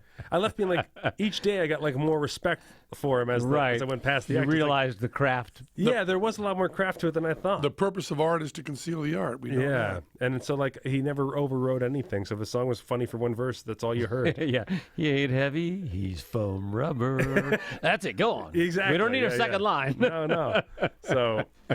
So I grew in respect for him as I reflected on his show by the day. That's a nice We like that. We like liking people more than we think we're gonna. Yeah, exactly. So I was I gotta tell this story. I was listening to, and no one cares about this. Al Cooper, who plays the Hammond organ on Like a Rolling Stone, and who plays in the Blonde on Blonde sessions. I watched an hour interview with him because that's the kind of guy I am. He's going to talk about Dylan, and it's a wonderful, wonderful, wonderful interview where he tells this great story of how he was 17 years old. Bob Dylan was recording Like a Rolling Stone. He came in and wanted desperately to get on the record, desperately, and he brought his guitar and he knew Bob a little bit and got to the studio and he saw that there were really good guitar players there. So he said to the engineer, he saw there was an organ there that no one was playing. Someone was playing the piano. And he saw there was an organ there and said, I have an organ part for this. And the engineer did not say no. He did not say yes. And Al Cooper did not have an organ part. But he ran in and sat down at the organ, and Bob started playing Like a Rolling Stone, and he played that little 2-note riff that's 3 or 4 note riff that's makes the song. yes, It's really fabulous for the song. And Bob looked up when he played it and gave him a smile and a nod, and that's what he was playing. It's played by a guy who can't play the organ, right? And he said because of that, he got a lot of he got jobs after that. Like a Rolling Stone, considered to be the greatest pop song ever recorded. Yeah. Top of everybody's list. He's playing the keyboard on it. yeah, He's playing a Hammond. So everybody said, we want to get Al Cooper. So Al Cooper got called into these sessions. And I talked to Josie about this yesterday because when Al Cooper tells the story, he just kind of tosses it off. It's hard to turn on a Hammond B3. You have to start it up like a car. There's one switch you have to turn on for a few seconds till it engages. Then you hit another switch and then another switch. It's a 3-step process to turn it on. And Al Cooper says he knew it was a 3-step process. And when he walked into the Dylan session, it was already on. oh, So when he was called in to do other sessions, he would just hope it was on because he knew that he couldn't turn it on. And he did 2 sessions as a professional keyboard player who couldn't turn on the instrument until finally he took a young guy aside and said, how do you turn on the Hammond? And he learned the process. Then he had all the confidence. He told this story. I sent this right away to Glenn. yeah, Because this is the relationship, of course, I want to have with Glenn. yeah, Albert Grossman was Bob Dylan's manager, famously in Don't Look Back, kind of rotund guy, powerful guy who handled everything for Bob Dylan. When he was doing the Blonde on Blonde sessions, Al Cooper talks about, which I'm always talking about with genius. yeah, He says, Bob Dylan was just a genius who walked in and did Blonde on Blonde. except the band would leave and Bob would work for 10 hours with a notepad trying to get the lines right. Yeah. And he said at that time he didn't have cassette recorders, so Bob would bring in Al Cooper. And he said he would tell him to play the chorus and the verse over and over again on guitar while Bob sat there with a notebook. And the interviewer says to Al Cooper, so you'd hear him sing the lines and he would say, oh, that's good, that's not good. Al Cooper said, no. He didn't say anything aloud. He sat with a notebook. And I would play for 2 hours the same song. And he would just do that and then just say thanks at the end. And Al Cooper said I was happy to do it because I was the one who knew the songs the best. And they asked about Sad-Eyed Lady to the Lowlands, which is a 17-minute song. That's a whole record side. And a woman stands up at this college class he's teaching at and says, what was it like to do that long a song, the longest song recorded in pop music, that time? And Al Cooper said, we didn't know it. We didn't know how long it was going to be. We had been told the verse and the chorus and then the break in between. And we had learned that. And he started singing, and we figured we'd do 3 times through and then play one more time, and they'd fade out on it. He said, and then Bob's not stopping. Bob's just singing and singing and singing and singing. It's 4 minutes, 8 minutes, 10 minutes. He's still singing. We're all looking at each other going, I guess we just keep going. But then he told this story that this is all I want out of Glenn, the long-suffering Glenn Ally. He said a journalist got into the Blonde on Blonde sessions. Shouldn't have been there, but the journalist snuck in and saw Bob working and working and working. He's at the piano. The whole band is gone. It's been hours, and Bob is standing at the piano with a notebook, blank chords, and just writing. And he hasn't looked up. He hasn't eaten. He hasn't talked to anybody, hasn't anything. He's sitting in there for hours doing this. And the reporter finally looks to Albert Grossman, his manager, and says, Jesus, what is that guy on? And Albert Grossman turns and says, Columbia Records and Tapes. That's all I want. Yeah. That's all I want out of life. And if you're as much of a Dylan nut as I am, which by the way nobody is, you could go listen to that whole Al Cooper interview. It's pretty wonderful. That's fantastic. We had a show in Tucson. Okay, Arizona. We asked people to come up with their password as their porno name, their porn name. First name of a pet you had as a child, last name, street you grew up on. Then I make the joke where I go, for instance, when I was a child, we had a cat named Ron, and I grew up on Jeremy Street. Okay, that's the joke we made. Right. We had a guy in Tucson that was Stud Admiral. Wow. Stud Admiral. Stud Admiral's good. Now, I was thrilled with that in Tucson. And then the follow-up was, we get a woman up who's going to write down her real password. There's a real password to write down. And Teller writes down a series of numbers. And she's shaking her head the whole time he's writing. That's wrong, wrong, wrong, wrong, wrong. Her password was in Hebrew. She'd written down a Hebrew password she was trying to do. So we had the same night, we had Stud Admiral and a Hebrew password. And then afterwards, you'd love this, the Tucson Juggling Club. Nice. They come by. They've done it. We played there 3 times in the past 5 years, 6 years. They come by every night. We have a little juggling thing after. So I was juggling. Oh, with fantastic. I was passing clubs, doing all that stuff, having a fabulous time. Tucson, one of my favorite places. It's a really nice place. It's really And nice. you're going to WinStar December you 8th, just right? played I there? just played up there, yeah. It was fun. Got to hang out with Johnny Thompson. What were you doing with Johnny? There's a friend of ours does a game show, a magician up there. Dave McGee does a game show where he gets people up for the casino and hands out piles and piles of money.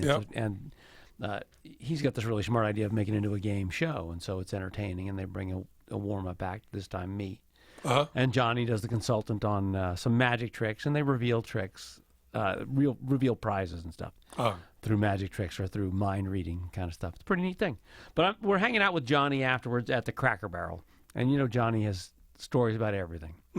everyone you've ever heard of, Johnny worked with him. He knows him. I He's- remember when Teller and I were touring, there was a time we used to go to Cracker Barrel all the time. It was our favorite place to eat. We were touring. 'Cause we would drive 300 or 400 miles a day. Yeah, sure. Right. And we would stop at the Cracker Barrel. That was a big deal for us. Yeah. And many of the old Penn and Teller bits were written at Cracker Barrels. And then they started having an anti-gay policy. And we could no longer eat at Cracker Barrel. Oh, see, I didn't it was know that. heartbreaking. Then they turned around. They got, okay, now we can eat Cracker Barrel again. So we're at Cracker Barrel. So we're sitting at Cracker Barrel, and Johnny says, I was working in Reno with Yenda Shmaha. And I said, that's it, we're done. I'm not talking to you anymore. Now I know you're lying. You've made up this name, Yenda Shmaha. There is a Yenda Shmaha. There is an elephant trainer named Yenda Shmaha. An elephant trainer named Yenda He says, I'm in Reno working with this Listen. elephant trainer named Yenda Shmaha. And I went, that's it, we're done. Now I know they're all lies. You never met any of these people. Forget it, Yenda Shmaha. I like That's a because they're made-up- like, I can't answer that question, but I know someone who can. An elephant trainer named Yenda Shmaha. Let me put you in touch. That was it. Johnny's just lying. He's got Was there a story with that, or just Nope. Yenda Shmaha? No, just the name Yenda Shmaha. I don't remember why we got on to Yenda Shmaha, but I was. People have asked why we don't do Monkey Tuesday. Oh dear. We don't have it programmed into the computer anymore.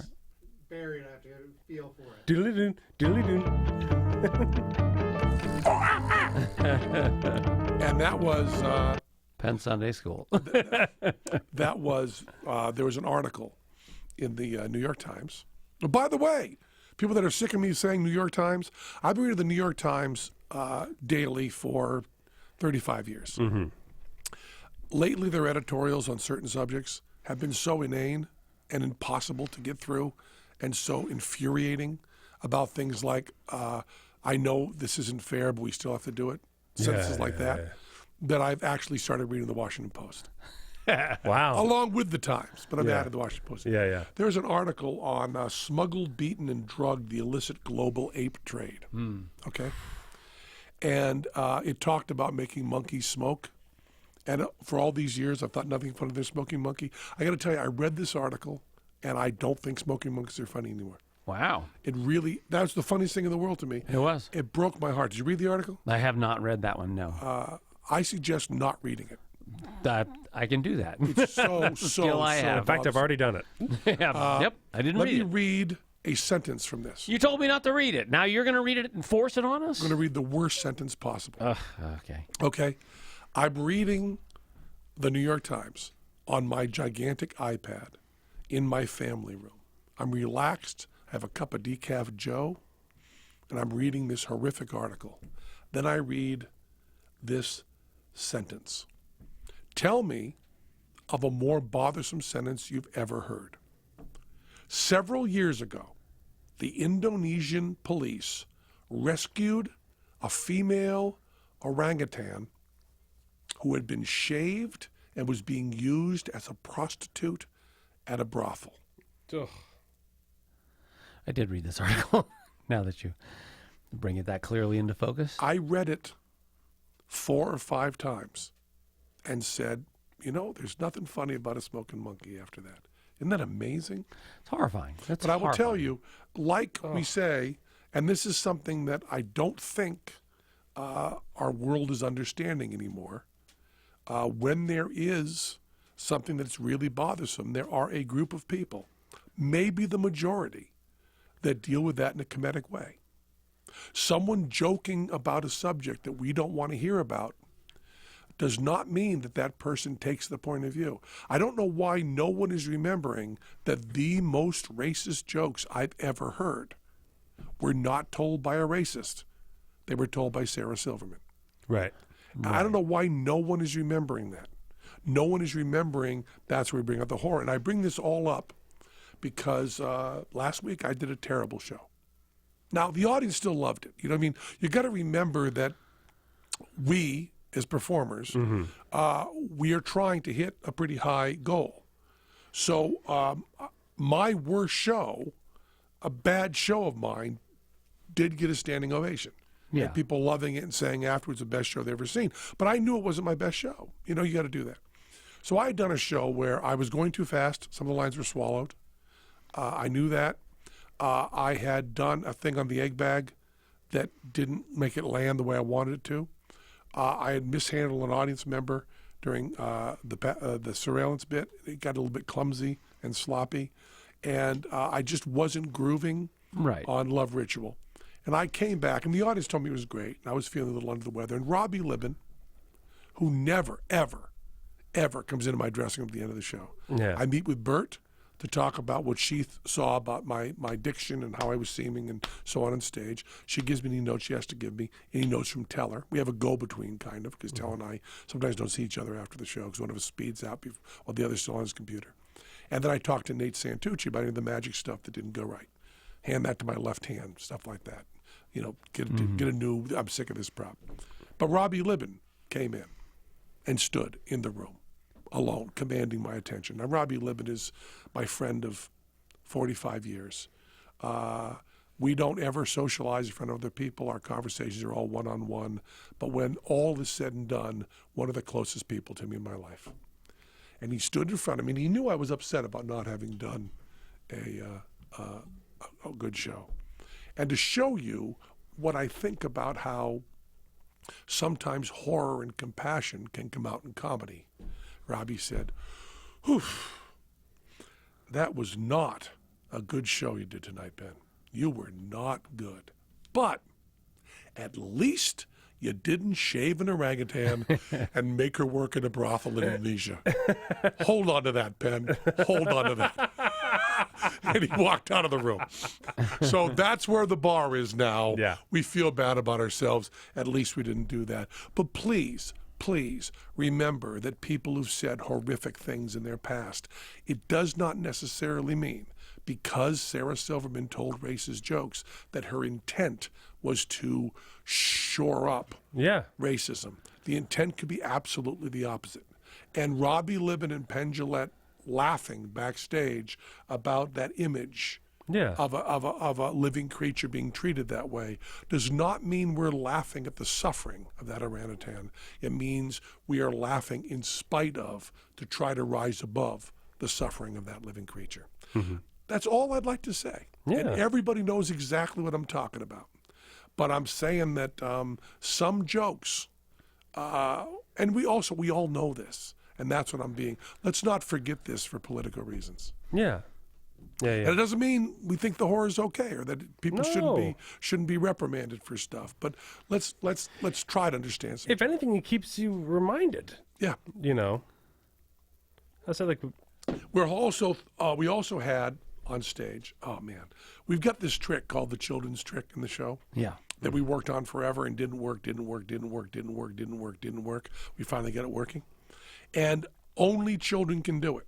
Now, Right. we will do this on Fool Us next season, and it'll be out on video, and everyone will figure it out, and it'll be busted. But for right now, I'm not going to give it away. But only children can do it, okay? Yes. And we call up children from the audience, and we usually get 5, 6, 7, 8, sometimes a dozen children up, and they all do the trick together, okay? Mm-hmm. We asked last Tuesday night, okay, if we could have all the children up in the audience. Now, we've already looked out over the audience and known we had enough children, right? But some of the 12-year-olds, for whatever reason it was, considered themselves to be too cool. Yeah. We had one child we had on stage that said, I'm autistic. This is going to be hard for me. Right. And he got through. But this particular night, everybody we were counting on did not come up. wow. One little boy, about 4, came up, and he was unequipped. Without giving away the trick, I can't tell you what. He was unequipped to be able to do the trick. And we let one little girl up who I don't think was 2. Not 2 yet. Cindy Lou Who? Yeah, Cindy Lou Who. And she was with her father. Now, she's over talking to Teller about how the trick's done, and the father's there listening too. But she's even uncomfortable standing up. So the father is holding her by her hand. She has 1,500 people in the audience, right? And the lights on stage, as you know, and the volume on stage are overwhelming. We get people up from the audience, they're always shocked but to have those, Yeah. super spotlights on them. They can't see a thing, can't hear a thing. Little girl in a cute little dress, not quite 2 years old, holding her daddy's hand. Teller finishes explaining it. We almost stopped the show. We got 2 children on stage. And Teller turns to me and says, the little boy is unable to do this. I said, can the little girl do it? And Teller went, I don't know. I turned to the father and said, can she do it? And the father went, I don't know. I don't know. 1,500 people watching, 5 people on stage. She has to tell where each of the, they all have a different color billiard ball. Mm-hmm. They've all got that secretly, unknowable. And she has to tell which color each one of the people has. And we hold up a hat and we say essentially to the little girl, does the red hat go with that guy, that guy, that guy, that guy, that guy, or that guy? That's where the trick is done. Mm-hmm. And she has to say yes when I say that guy, yes, right? Mm-hmm. The information that she's getting, only children can get. Right. The little boy can't get it. She's with her father. It's not clear she can talk. I now have 6 minutes of my show resting on a 2-year-old with her daddy. And I am crouched over almost on my knees. There is nothing in the world but that little girl, right? I say, does this hat go with him? Does it go with her? Does it go with him?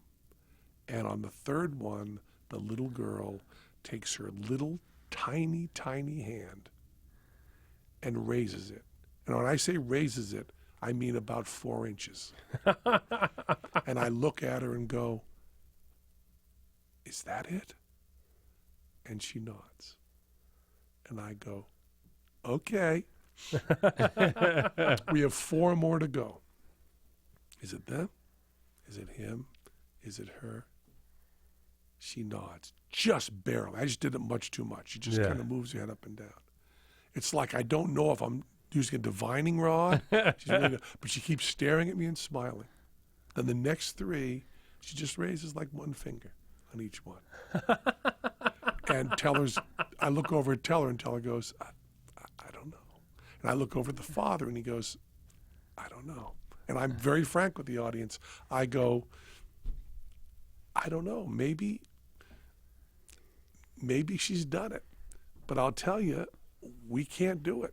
And it's absolutely honest. We are completely in the dark here. Yeah. The children do the trick. We don't know. So I am now about to reveal the punchline to a trick we've taken about 6-7 minutes on that may be entirely wrong based on misreading a 2-year-old. And we are going to have music playing, drums going, whole thing revealing this big surprise. And it might not work. And it might not work spectacularly. And I go, here we go. And I have them reveal it. And one at a time, they reveal. And she is dead right. Oh, on every single one, she has nailed it. Now, we have been playing in that theater for 18 years, full time. We have had about 250,000 people a year see that show. We filled that theater up a lot. And I got to tell you, we've had some good shows. I mean, we have had some good shows. And I have had some ad libs that were really, really good. And Teller and I had moments like you're going to get when you do 10,000 shows that are unbelievable. Yeah. And we have had hot crowds on a hot night when we were dead on. We have had jump to the feet, standing ovations, screaming. But I have never, perhaps in any theater, I'm including Stones, I'm including Dylan. It's possible I have never heard in any theater a round of applause like that. It was deafening. Deafening. I mean, deafening. I mean, people could not stop screaming and applauding. And Jonesy is bang in the keys. And it was deafening, the whistling, the screaming. It really was. I mean, whatever the craziest Justin Bieber crowd could possibly be, these middle-aged and older people, 1,500 of them in a theater in the Rio, were out of their minds. And the little girl in her pink dress, billowing out from her hips down to about her knees, right? And her hair done, and this smile, just stands there on stage with her dad holding one hand and holds up the other hand kind of halfway and takes the smallest, most regal bow possible of just 3 or 4 inches of dipping her head with one hand holding daddy and the other hand out like this, and takes this little tiny bow, and the loudest applause I've ever heard in my life now jacks up by 25%. It was an amazingly beautiful, fantastic. beautiful So moment. cool. It was so great. And had it gone the other way, it would have been fine. Yeah.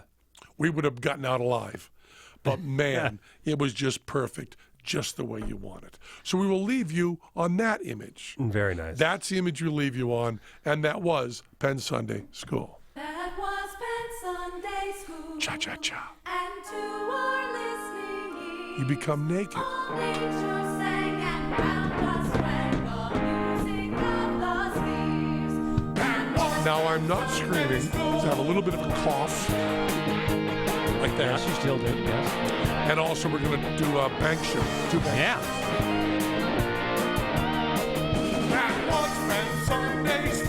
And I don't know when we'll use this next bank show, but we will at some point.